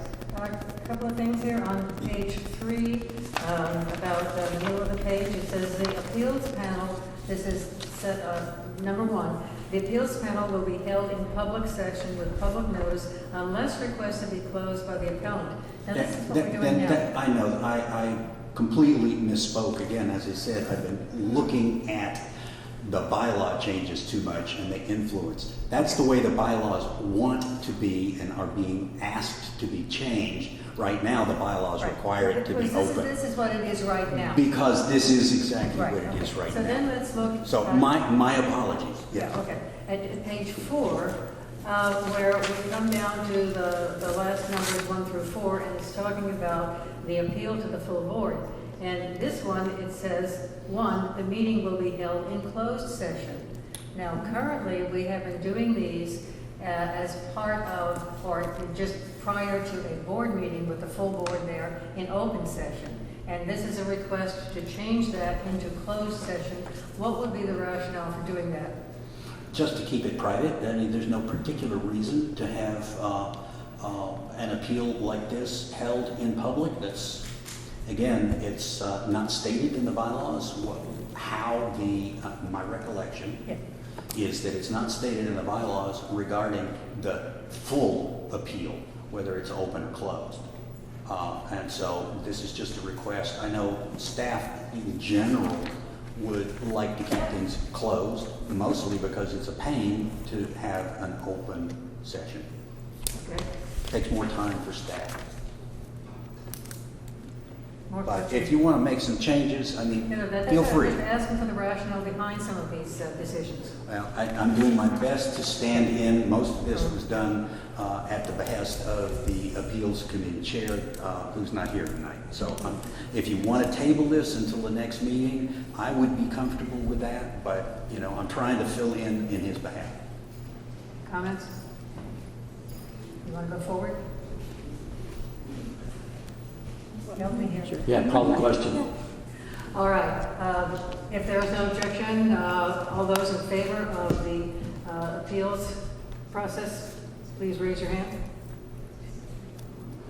It looks like it's unanimous. Thank you. Thank you. All right, moving quickly to the elections manual, which you'll find on pages 90 through 113.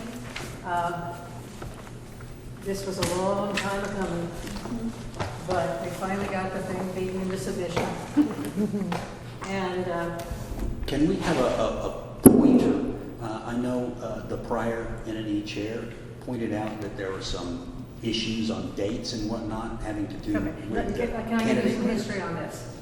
Yeah, I mean, whether there's history or not, it just, I'd like to have a look in here if it's in there. Okay.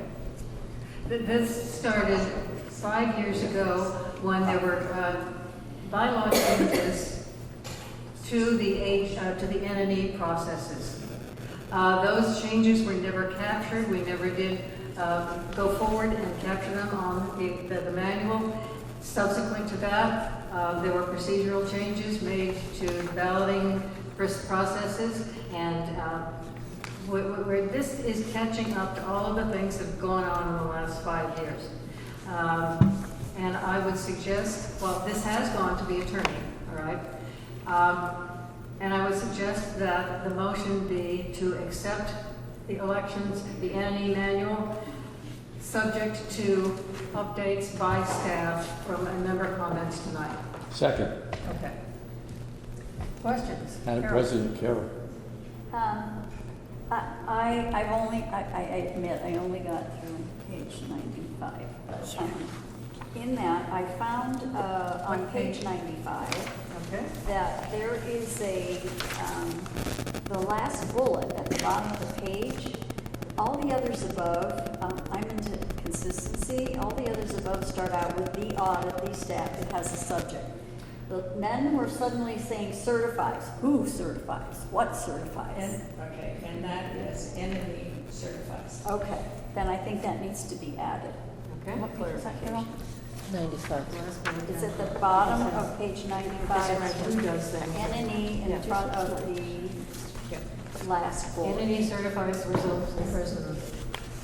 We ensure, prepare, solicit, approve, coordinate, audits, and certifies.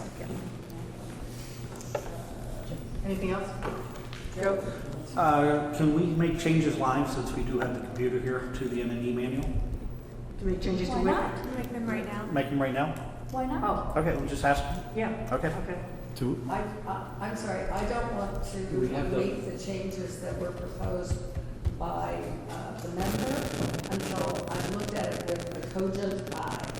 Those dates, It would just be whatever the- changes you agree on. What you guys These agree, things, yes. yes, these things I'm very comfortable with, but I want the minutes with the comments, and I want the document, and and then I want to say, yes, she's right. Of course, there's the possibility that she's right. But I'm happy to correct them. And if I made another error. No. And you'll find it in the Sudden Valley News, because I said the annual general meeting was November 3rd. I hope to blame it on somebody else. That's actually my error. And so I don't think it's a problem. It's far enough out, and the 3rd is a Sunday, but I'll be sure that there's a correction. I believe the error is because of locusts. Okay, any other comments on the entity manual? Madam President, Paula. So we did have a list of questions by a member. Are we going to go through those this evening that we're not going to look at any, you're going to? I'm doing that basically tomorrow with the document in hand. To look at the tape and go through. And each comment. So, Madam President, if everyone is amenable, then this should be tabled until the chairperson of N&E. I would like to suggest that because those are factual, they're not theoretical, it were tiny, like typos, if we made errors. So I would like to ask that you approve it pending or accepting those changes. And if you need me to specify who else, we'll see if we can do that. And that was the motion to approve it pending review of the suggestions that were made by a community member. No? I would not only accept that, I would also expect that if anything more substantive appeared and occurred, that this would be brought back to the board. Yeah. I would just expect. Right, if there's anything substantive, right. Okay. And the reason I'm trying to push this is we're having 2 general meetings coming up real quick, and I would like to have the manual in place where the committee can use as their guidelines. It's a very complicated process. I did it 10 years ago, and it's just gotten more complicated.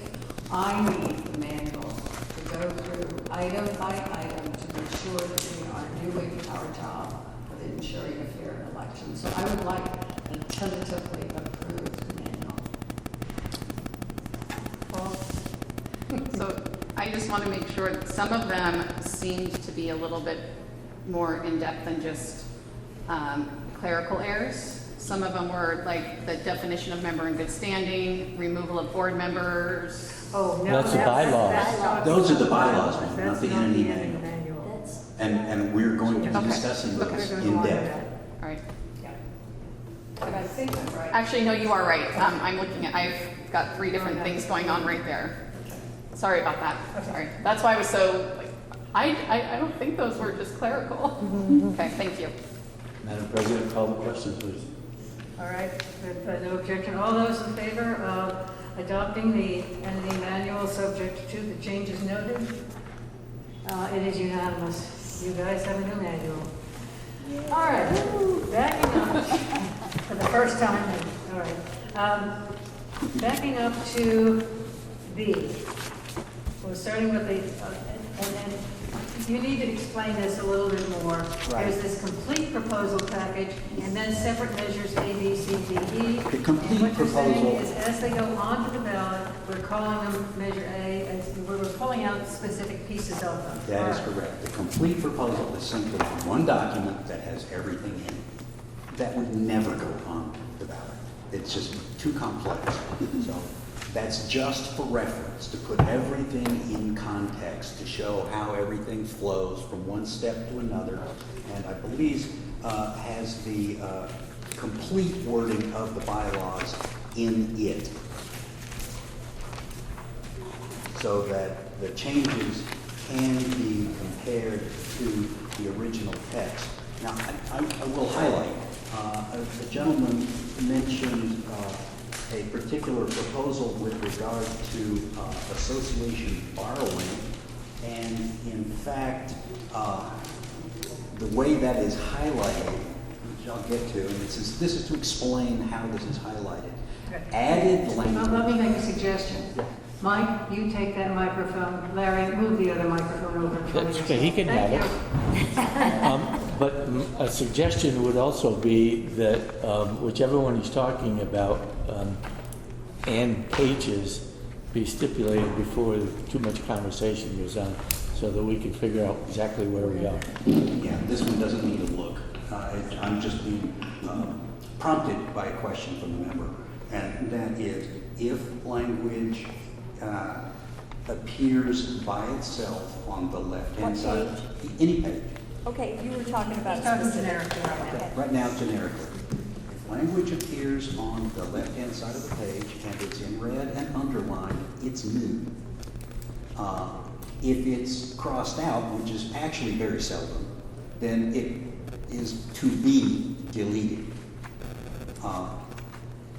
So you will see sometimes there is no blue text on the right-hand column, but that's because the changes are pretty obvious. There's either new text that's underlined or old text that's been deleted. Otherwise, the existing language is in black and it's the same as what's in the existing bylaws. So there's not necessarily a blue box next to every proposed change. And I will repeat, this document that at the top of the page says complete proposal package is just for reference.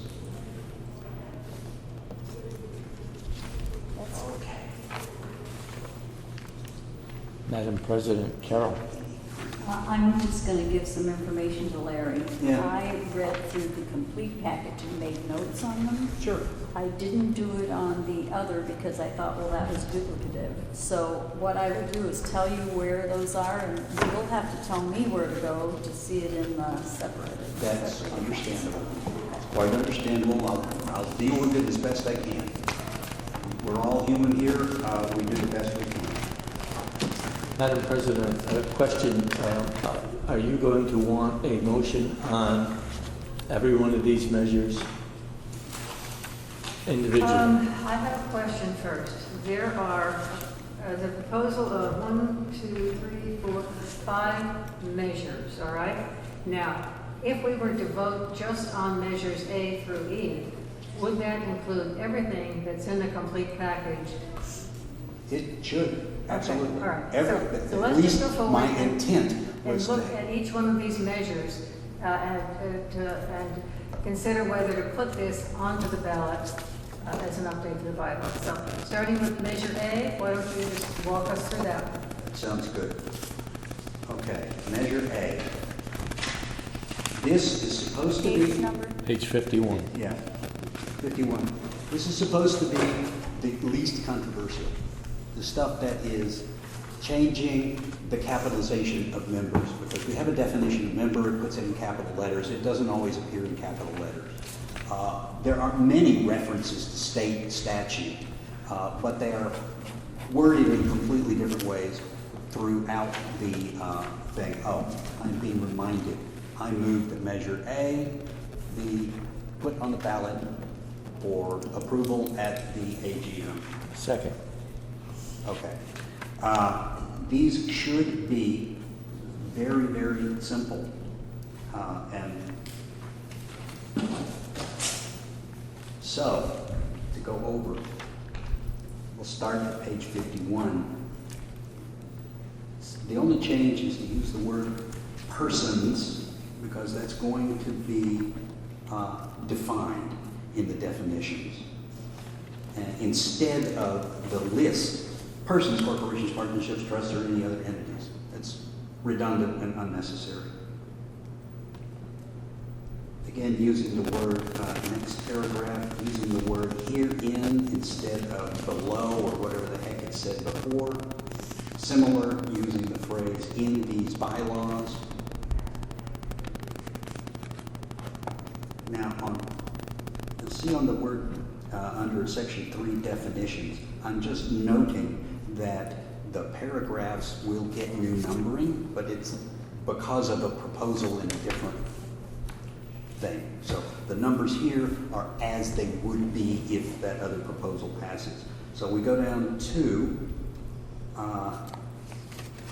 E. I'm not sure why there's no underlining or anything there, but it says basically, it was probably just noting that I'm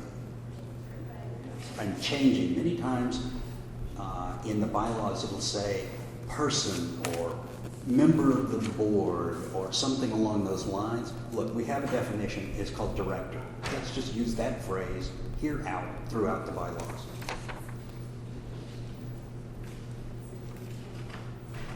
Page 2, noting some abbreviations so that we can just say AGM and SGM, and that we don't have to constantly say annual general meeting or special general meeting. We can just say general meeting. It stands for either of them. And then if you want to talk about a specific one, you just need the initials. That's similar to section 4, similar to section 5, similar to section 6, section 7, I've already mentioned, section, well, that's 7A, 7B, it's similar. Now, and phrase, this has to be clarified. It was something like any member entitled to vote in blah, blah, blah. No, we have a definition, member in good standing. So if you're a member in good standing, you can vote on things other than the budget. And that's what's all in here. There is no change whatsoever in the actual impact.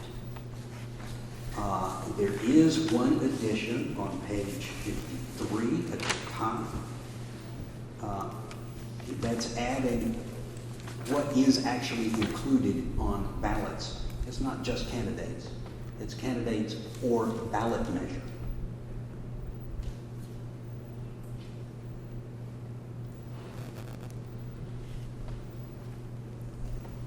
Using next paragraph, using the phrase owner, because that is also defined in there. And what happens, again, not using the word person, but talking about individual, because owner can be a corporation, and obviously corporations can't vote. There's a whole other section that talks about how corporations vote. So if there are owners that are corporations, they don't vote. Who votes is talked about in another section entirely called a voting member. So this is talking about individuals. And in the definition of person, it mentions that when you use the phrase individual, what it's talking about is a natural person, somebody who's actually born and dies. We're not talking about a legal person like a corporation. And President Carroll. Yeah. You have a double dot over I in the C. A double In C, dot over. second Oh, but line. you're talking about your thing again. What page are you looking at? No, I'm not.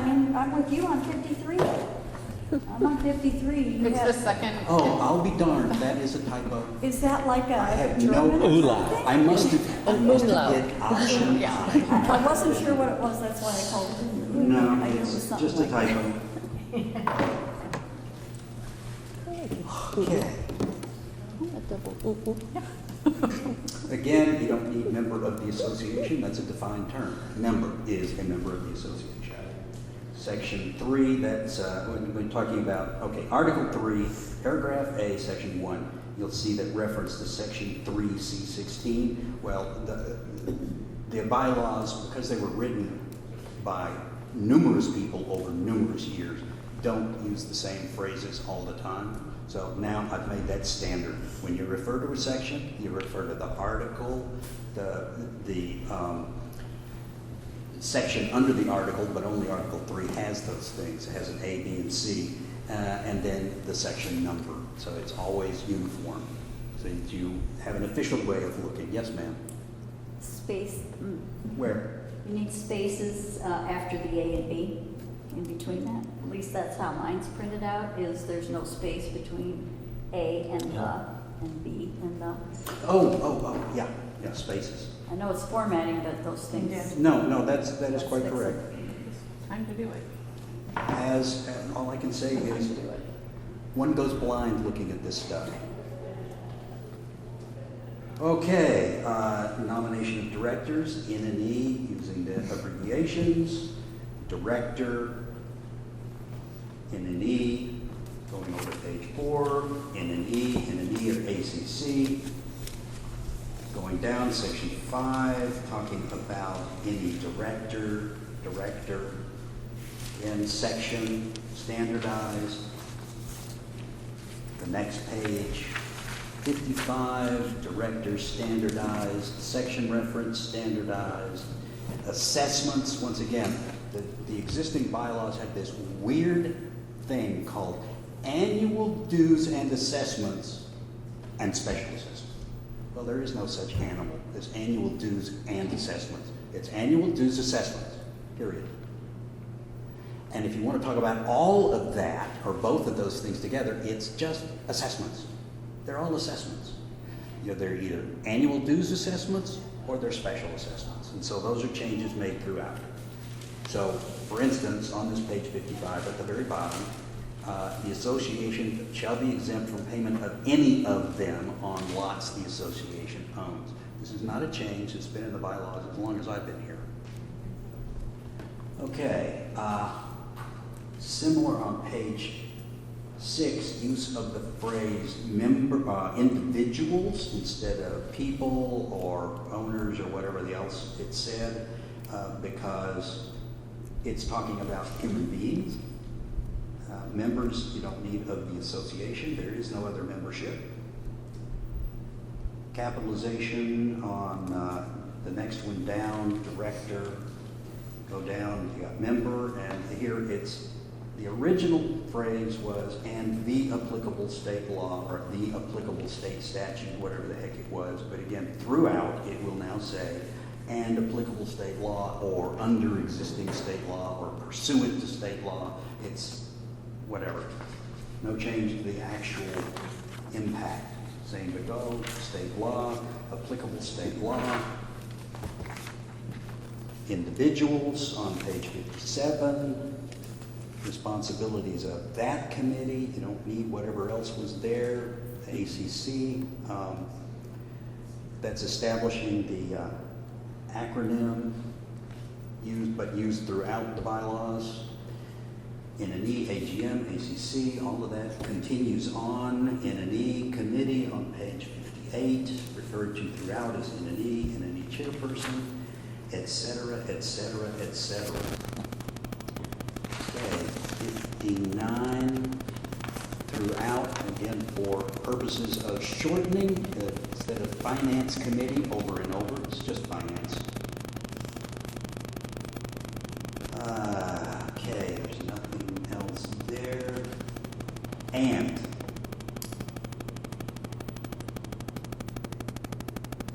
page 10 is to point out that the vice president shall not have a vote, and neither shall any of the, and although this one I believe is just referencing the three-member panel. Those not have, oh yeah, right. No, it's not, it's the board. Shall, to the remaining board members, those not having served on the relevant hearing panel or otherwise aware of the circumstances. By a majority vote of that number other than the committee chair, once again. Now, it says below, section 7 and 8 be reworded similarly should they remain. There is a proposal to remove those sections because those are the sections regarding the document review committee and the Long Range Planning Committee. If those don't pass, then they will need to have similar rewording to all the rest of this stuff. So that's in there to make it explicit that if this passes and they still remain, then the board has the authority to go in and fix those wordings to match these wordings. Okay. I think that ends Measure A. That's not Questions? quite, excuse me, but there's really nothing other than, if you take a look at page 61, changing the signature line at the bottom to remove the need for all directors to sign, because that has rarely been done, certainly in recent years, and making it clear that there is a year that should be appended in there. This is the year that the directors approved it, and then the signing entity is the board president. Question. Should the board agree that this section should be placed on the ballot? What's your process for doing this? I mean, you're not going to put all of this on. Do we have a separate document? Is it actually going in the explanation page, or are you, do you think that just listed online would be the better way to go? Tell me. Because, well, similarly to what was done a few years ago, this would be a really large package with very, very tiny changes. It would be a lot to print and expensive to print and mail. So what we did there is, as we permitted by the bylaws, we simply said, these are numerous and they're not substantive. If you're interested, go online, take a look. So you've got three actual things here. The ballot will say, shall these pass or not? Right. The explanation will say, these are non-substantive definition changes throughout the document. If you want to see it, go here online and That's find right. it. Correct. Okay.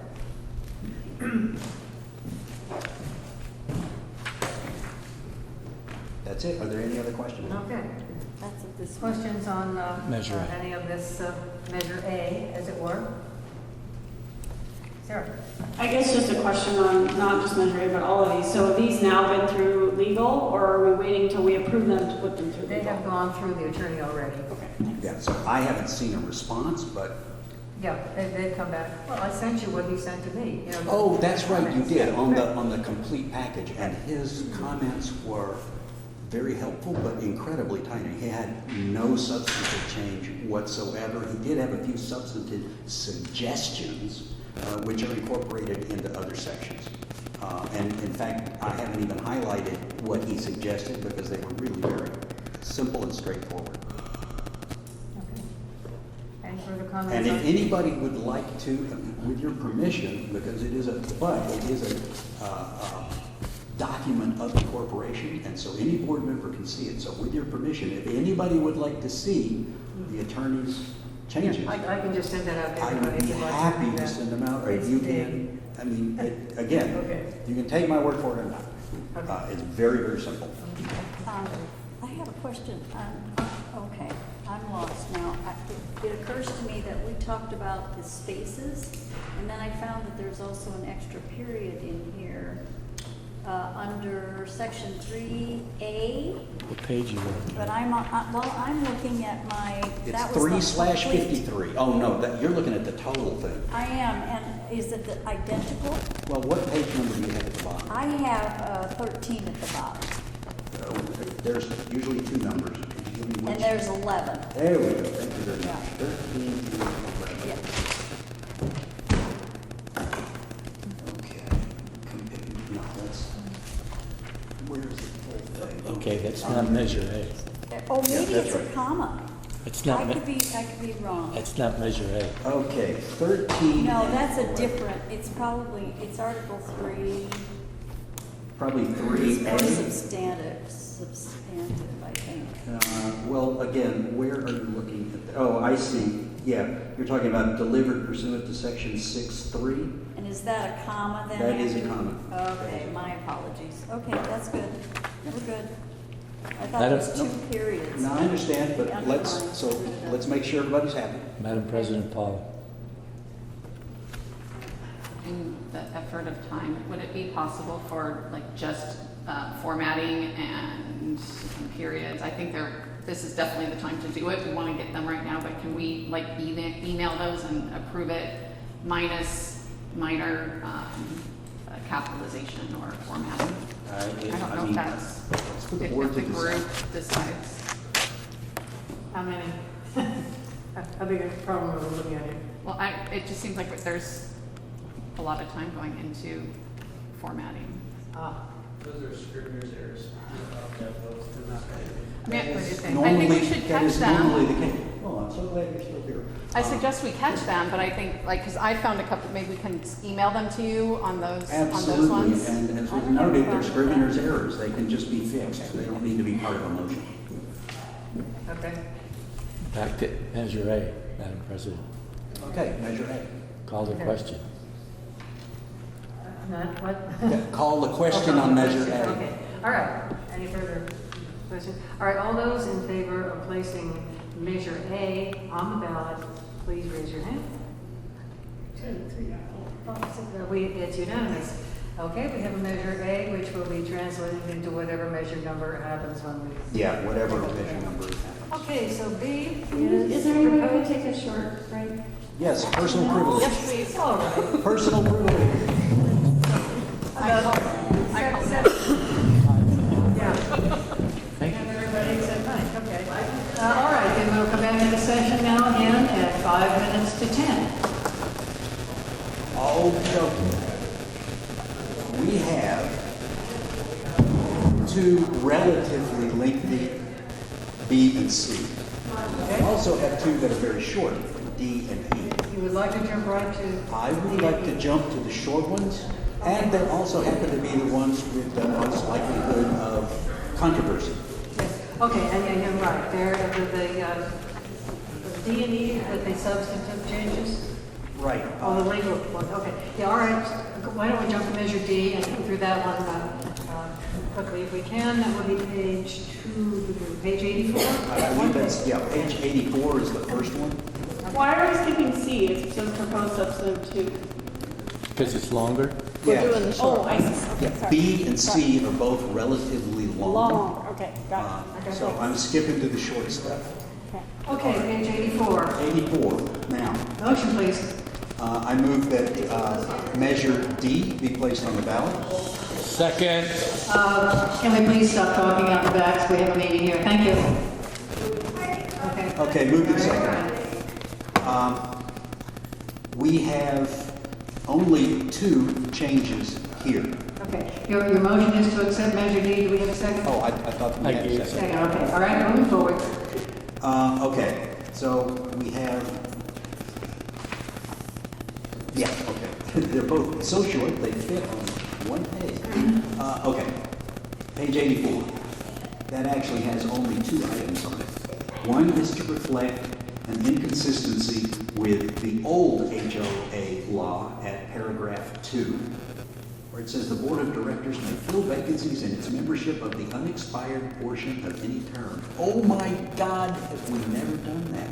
And our bylaws actually say, as written on the left-hand side of the page, until the conclusion of the following AGM. We've always given them a 1 year.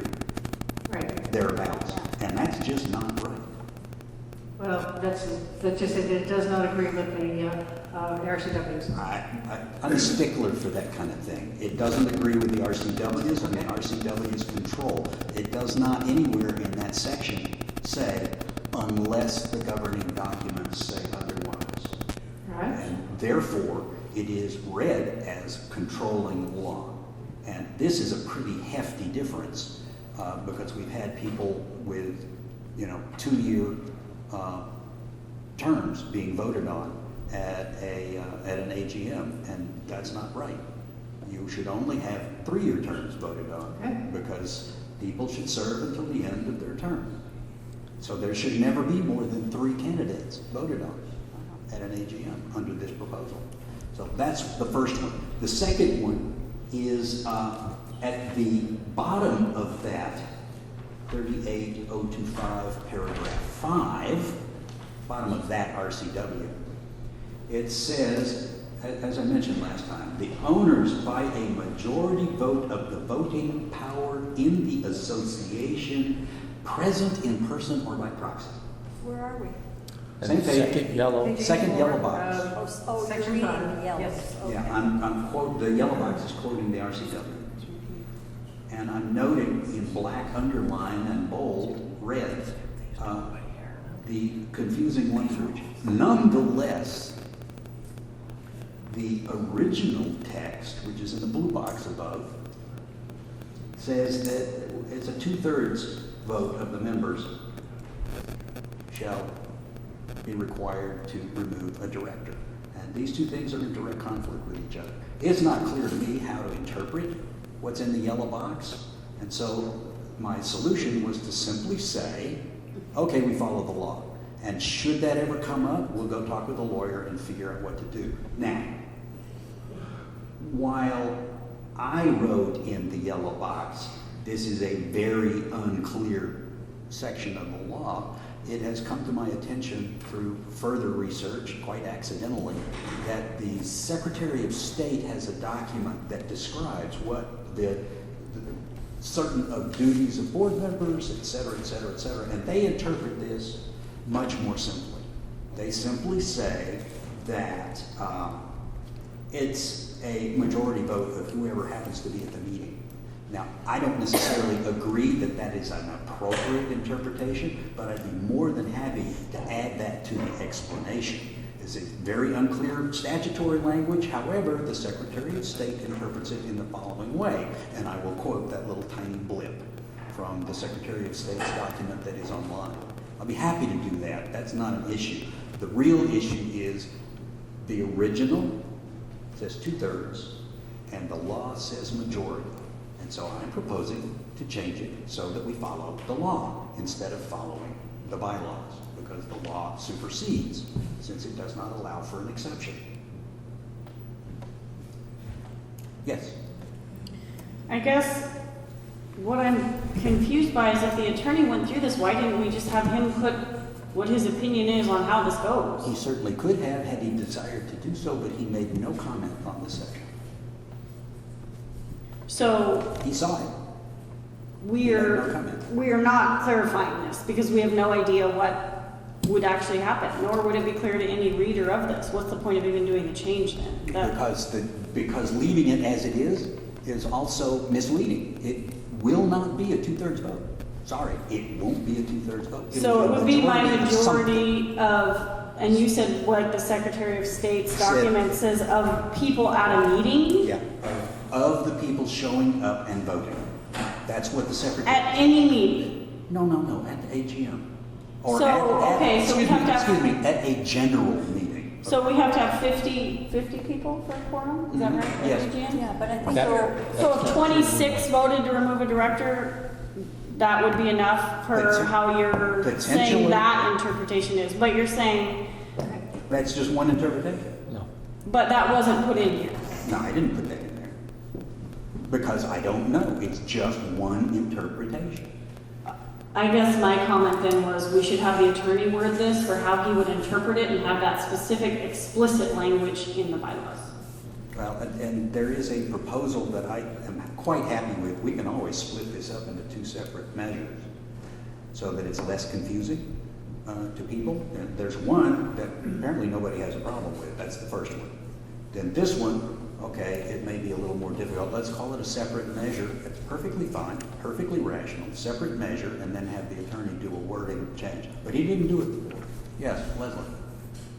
Yes, ma'am. Leslie. I'm sorry. I'm zoned out. I was waiting for Mike to tell me. My apologies.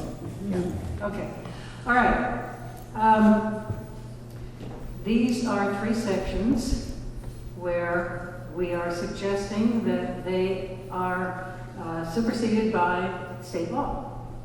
And in all of these cases, I would prefer to leave them the way they are with a line at the bottom that says, this section may or will be, is superseded by state law. And leave it open to whatever interpretation happens at the time this situation occurs. Okay. Okay, no, I apologize for this, but if that's a motion, you have to make the motion because there's a motion on the floor. That's right, thank you. Okay, so my motion is, in these 3 instances, to not change the bylaws as we have them written, but to add a sentence at the bottom stating this section may be superseded by state law RCWs. Is there a second? I will second that just to get the discussion. Thank you. Discussion. Going, but we have to vote on the first motion first, because yours is a motion, not an amendment. No, I said mine's an amendment. Oh, I apologize. Yeah, I it's heard an a amendment, motion. so let's Okay. discuss the amendment first. Okay. All right. Mary, Madam President Sarah, I think this is way past his.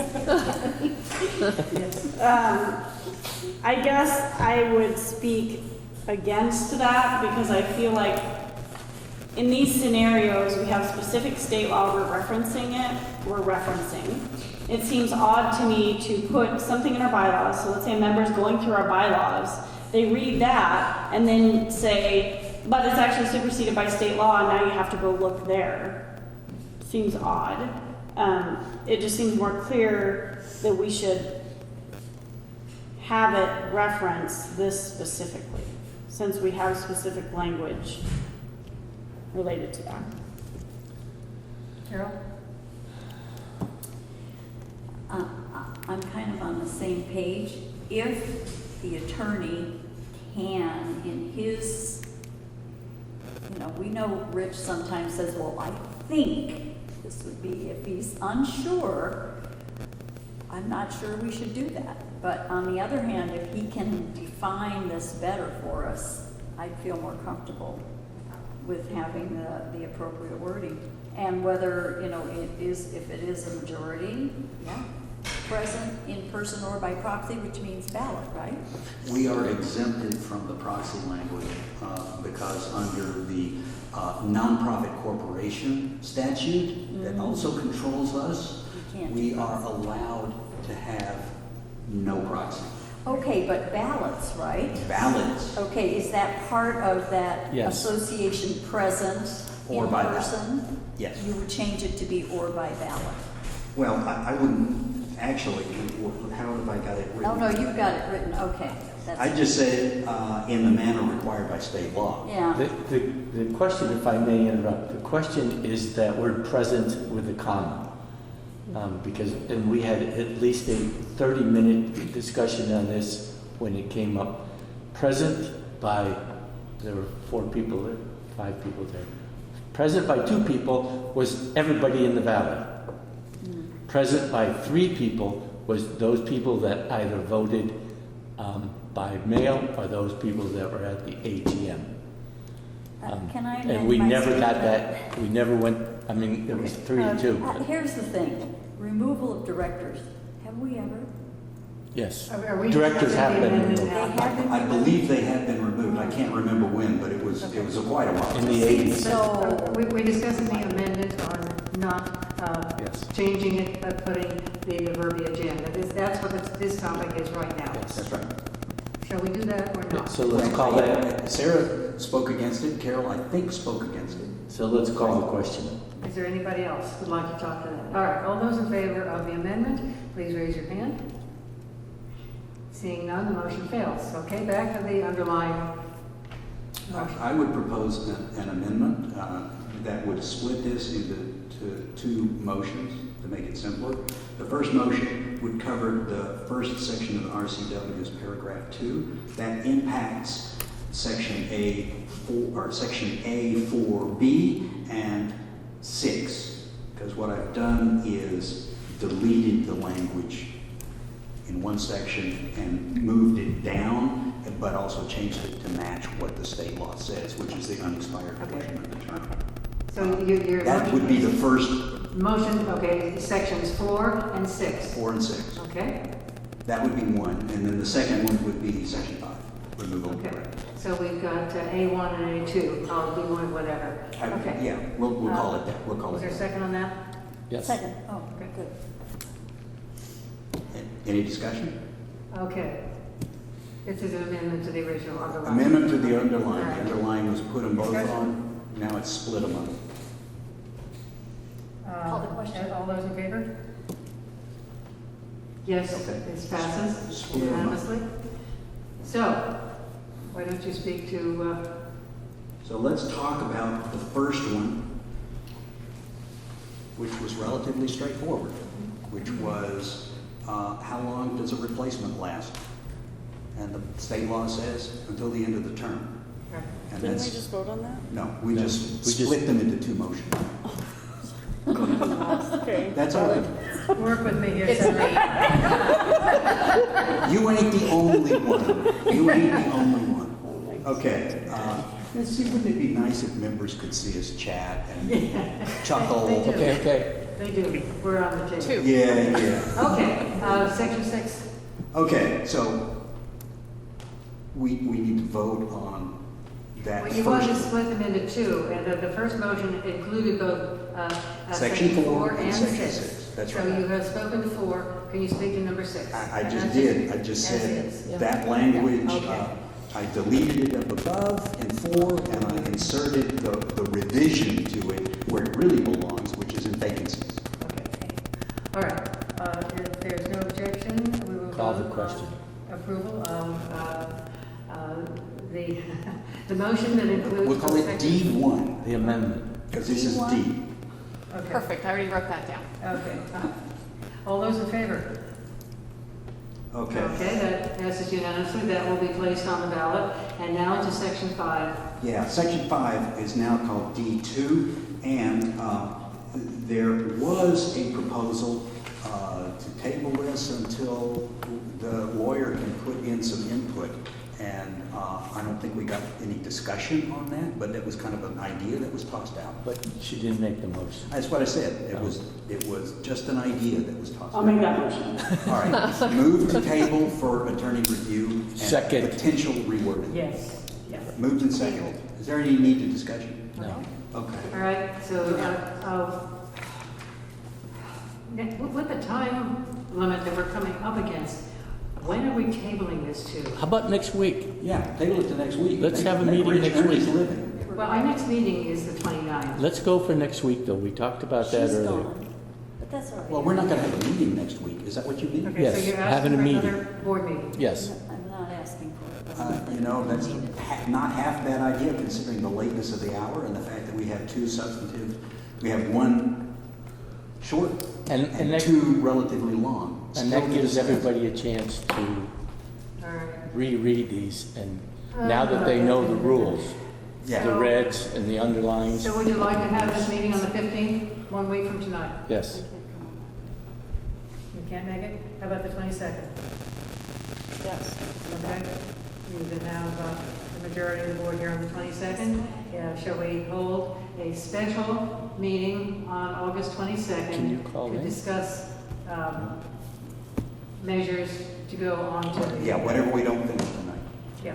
I just, I Whatever can't we be don't here that day, but I can provide my comments to you, Larry. Both. Whoever. Yeah. In That's fact, fine. since they're your comments and this is a board discussion, we won't discuss your comments and I won't answer them, but send them to the whole board Okay. so that everybody sees what you have to say. That's fine. I mean, unless somebody has an objection. What you're saying is don't discuss them in the Don't email. discuss in Until we email, get to but the your board. comments, sure, submit those comments. Got it. Why do I already have a board meeting on my calendar for the Because it is, 22nd? that- So- yeah, is that what the original was? Can we have a motion so that I know for sure what we're doing? So what we need to do is to send this section 5 Oh, yeah. to the attorney for approval on table to the 22nd. Right. I want to. So can As long as you're doing that, you want Okay, to yeah, table the rest All of those these in too. favor of a meeting on August 22nd? Okay, good. All right, We're good. Madam President, I make a motion that we table the rest of these until the 22nd also. I'm basically brain I thoroughly understand, but I kind of wanted to get to the next page, 85, because that's the conflicts with Wakiowa. Now, we can talk about it late, but I'd be really upset if you weren't here, Sarah. She's gonna be. I'll be here on the 22nd. Oh, you'll be here on the 22nd? Yeah. Oh, my mistake. Andrew will be missing. Yeah. You'll be gone. Won't be But there. he's going to. You're All gonna right. send, yeah. I am concerned about doing too many of these things, tabling them until the 22nd, because if the issue comes up again, that we need to send something to the attorney, now we're up against the wall. Yeah. So I personally would prefer that we look at this tonight. I would prefer we look at Measure E. Joe?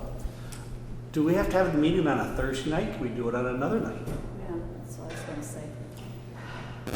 we would waste so much time. Are you available on this night? Are you- Well, we're all right Thursday here is- right now.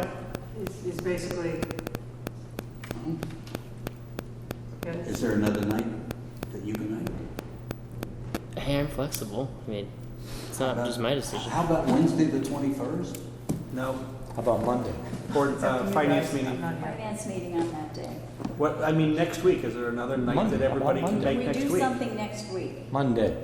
Monday I can do it. Can we get, We'd have to Rich, get it no. posted tomorrow. can we get Rich to comment by Monday? That may be a problem. Yes, You think he will? I think so.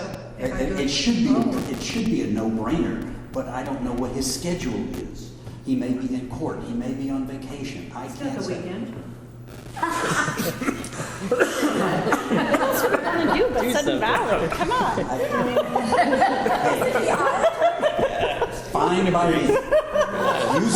You propose something, and if everybody agrees to it, I'll be Okay, there there. goes the legal fees. Weekend. So Monday, August 12th, that's what we're looking at now? Then- Yes, that's what we're looking at, what you guys are looking I can do at. it. Is there anybody who is not available on Monday, August the 12th? I will make myself available. I don't know what I have, but I'll do Looks, sounds good to me. it. Okay. Okay, so instead of the 22nd, we're looking at the August the 12th. August the 12th meeting. Staff can make sure we've got the barn for, or Did you, have you Let's checked? check it. Actually, You I can't. can't. I may be able to make it here in time, but I have to be in Bothell at 5, and that might be pushing getting here by 7. Oh, We'll move slow. Okay, go super slow. Sorry. We move quickly. yeah, so can we move on to the last okay, page? have we made a decision on the date or not? I think so. I'm fine with The it. 12th, and Paul The might 12th. be late. Yep. And you will be as soon as you can As get soon as here. I can get here. Okay, all those in favor of August the 12th? Okay. Move that from the 22nd to the 12th. Very good. All right, so let's just do E, and then we can do the rest of it, and the attorney's opinions on Right. necessary stuff. Now, Go ahead. once again, you'll see two different things. Is this page 85? Page 85. 85. Yes. One is regarding the definition of budget and the addition of a new paragraph or sub-paragraph, paren 4, that says, in the budget, it will include assessments as required or permitted by state law. That's trying to stay away from controversy because it doesn't matter. If the law changes, we'll follow the law. So, motion, I move that Second. E be put on the ballot. Okay, we have a second. Moved and seconded. Okay, all right. So now we'll discuss. That's the purpose for why it doesn't say much. But the new Kiowa does say assessments are supposed to be in the budget. And we have a definition of budget in the bylaws, and so I'm suggesting that we add this section because what Kiowa says. Now, I'm trying to be flexible and not do what people have accused, which is to force assessments down, because it just says as required or permitted. It's not a mandatory, it's required or permitted. Question. Which section is it that specifies that dues are passed by 60% vote on membership? And does this affect that? I mean, are you pulling It is the same section. Okay, you're not pulling that out. You're simply saying that this is controlled differently. That the definition of budget in our bylaws now has a new thing because state law now talks about that thing, but we don't say what we do. We just My simply only say, you look at state concern law. on this is if state law changes Then and this all of will- a sudden it says, it relates back to the bylaws, I don't want to pull that section out, that, Well, this has nothing to do with the vote Okay. percent. all right. It just says, when you create a budget, what goes in it? Well, there's operational expenses and capital, and some of that stuff is reworded in other proposals. But But this one, I thought, was the most controversial because it is reflecting what Kiowa says, but it's not reflecting identically. It's giving us some flexibility. Should the law change? Again, there was a change that was attempted last year. It didn't pass. Madam President, Sarah. My concern is, okay, so let's say what was presented last year got approved this coming year. And so Sudden Valley, the applicability of that portion to Sudden Valley is removed. The law wouldn't not permit that.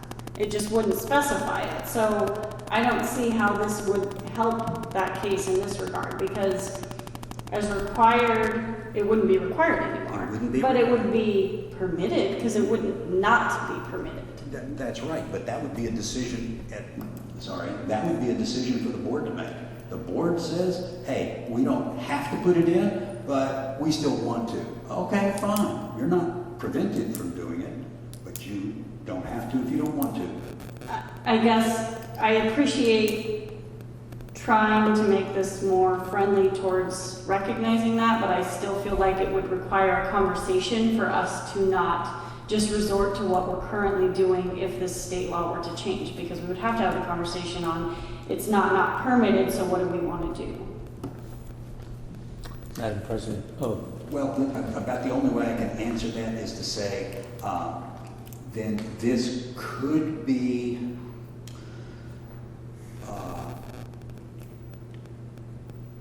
dealt with. See, there is no other section in our bylaws that really defines what a budget is. This is the definition. It's the only thing that says what a budget is. So what is a budget? Well, it says a few things that are in there, but this is another issue that, okay, are we going to go back to the pre-Kurt Casey days when it's just silent, nobody knows what to do, except our bylaws say one thing and maybe the state law says another thing and we don't know. So let's just say in here, it's there if it's permitted. Now, if the state wants to say you can't do that, or you can put it in unless your bylaws say otherwise, well, then we can make a change at that point. You know, if the state says we need to change our bylaws, then we can change our bylaws. But I don't want to have to change our bylaws unless we have to. I guess in response to that, I feel like that's the exact argument I'm trying to make for why I don't feel like we should do this. We don't have to make this change. The state law already overrides this.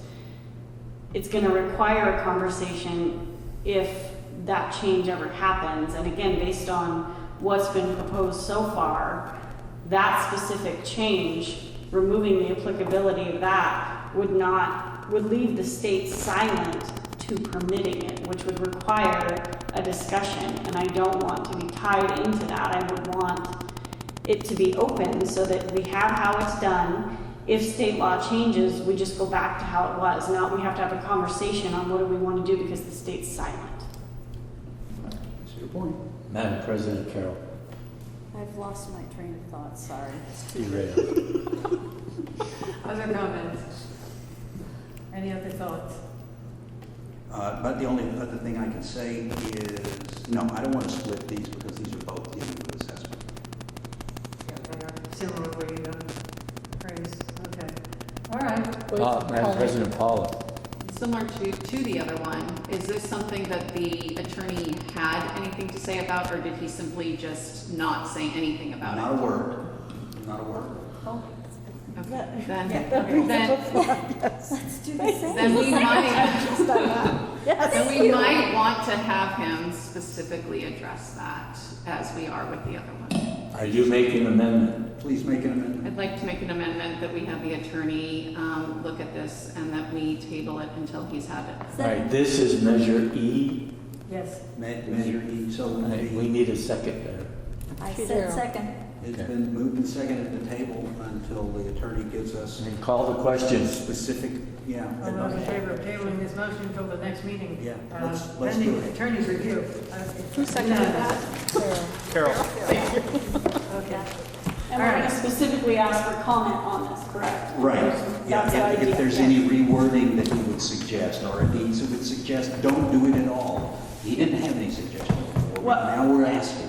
And I guess, basically in relation to that, he specifically said before when he was out here, granted it was right when Wakaya, or maybe even right before it came into effect, I can't remember, but he specifically said, don't change your bylaws, so I would be really interested to see if his opinion's changed, if it hasn't, or where he left it. And it makes sense, you know, I think it ought to change because the law has again changed, but I don't know.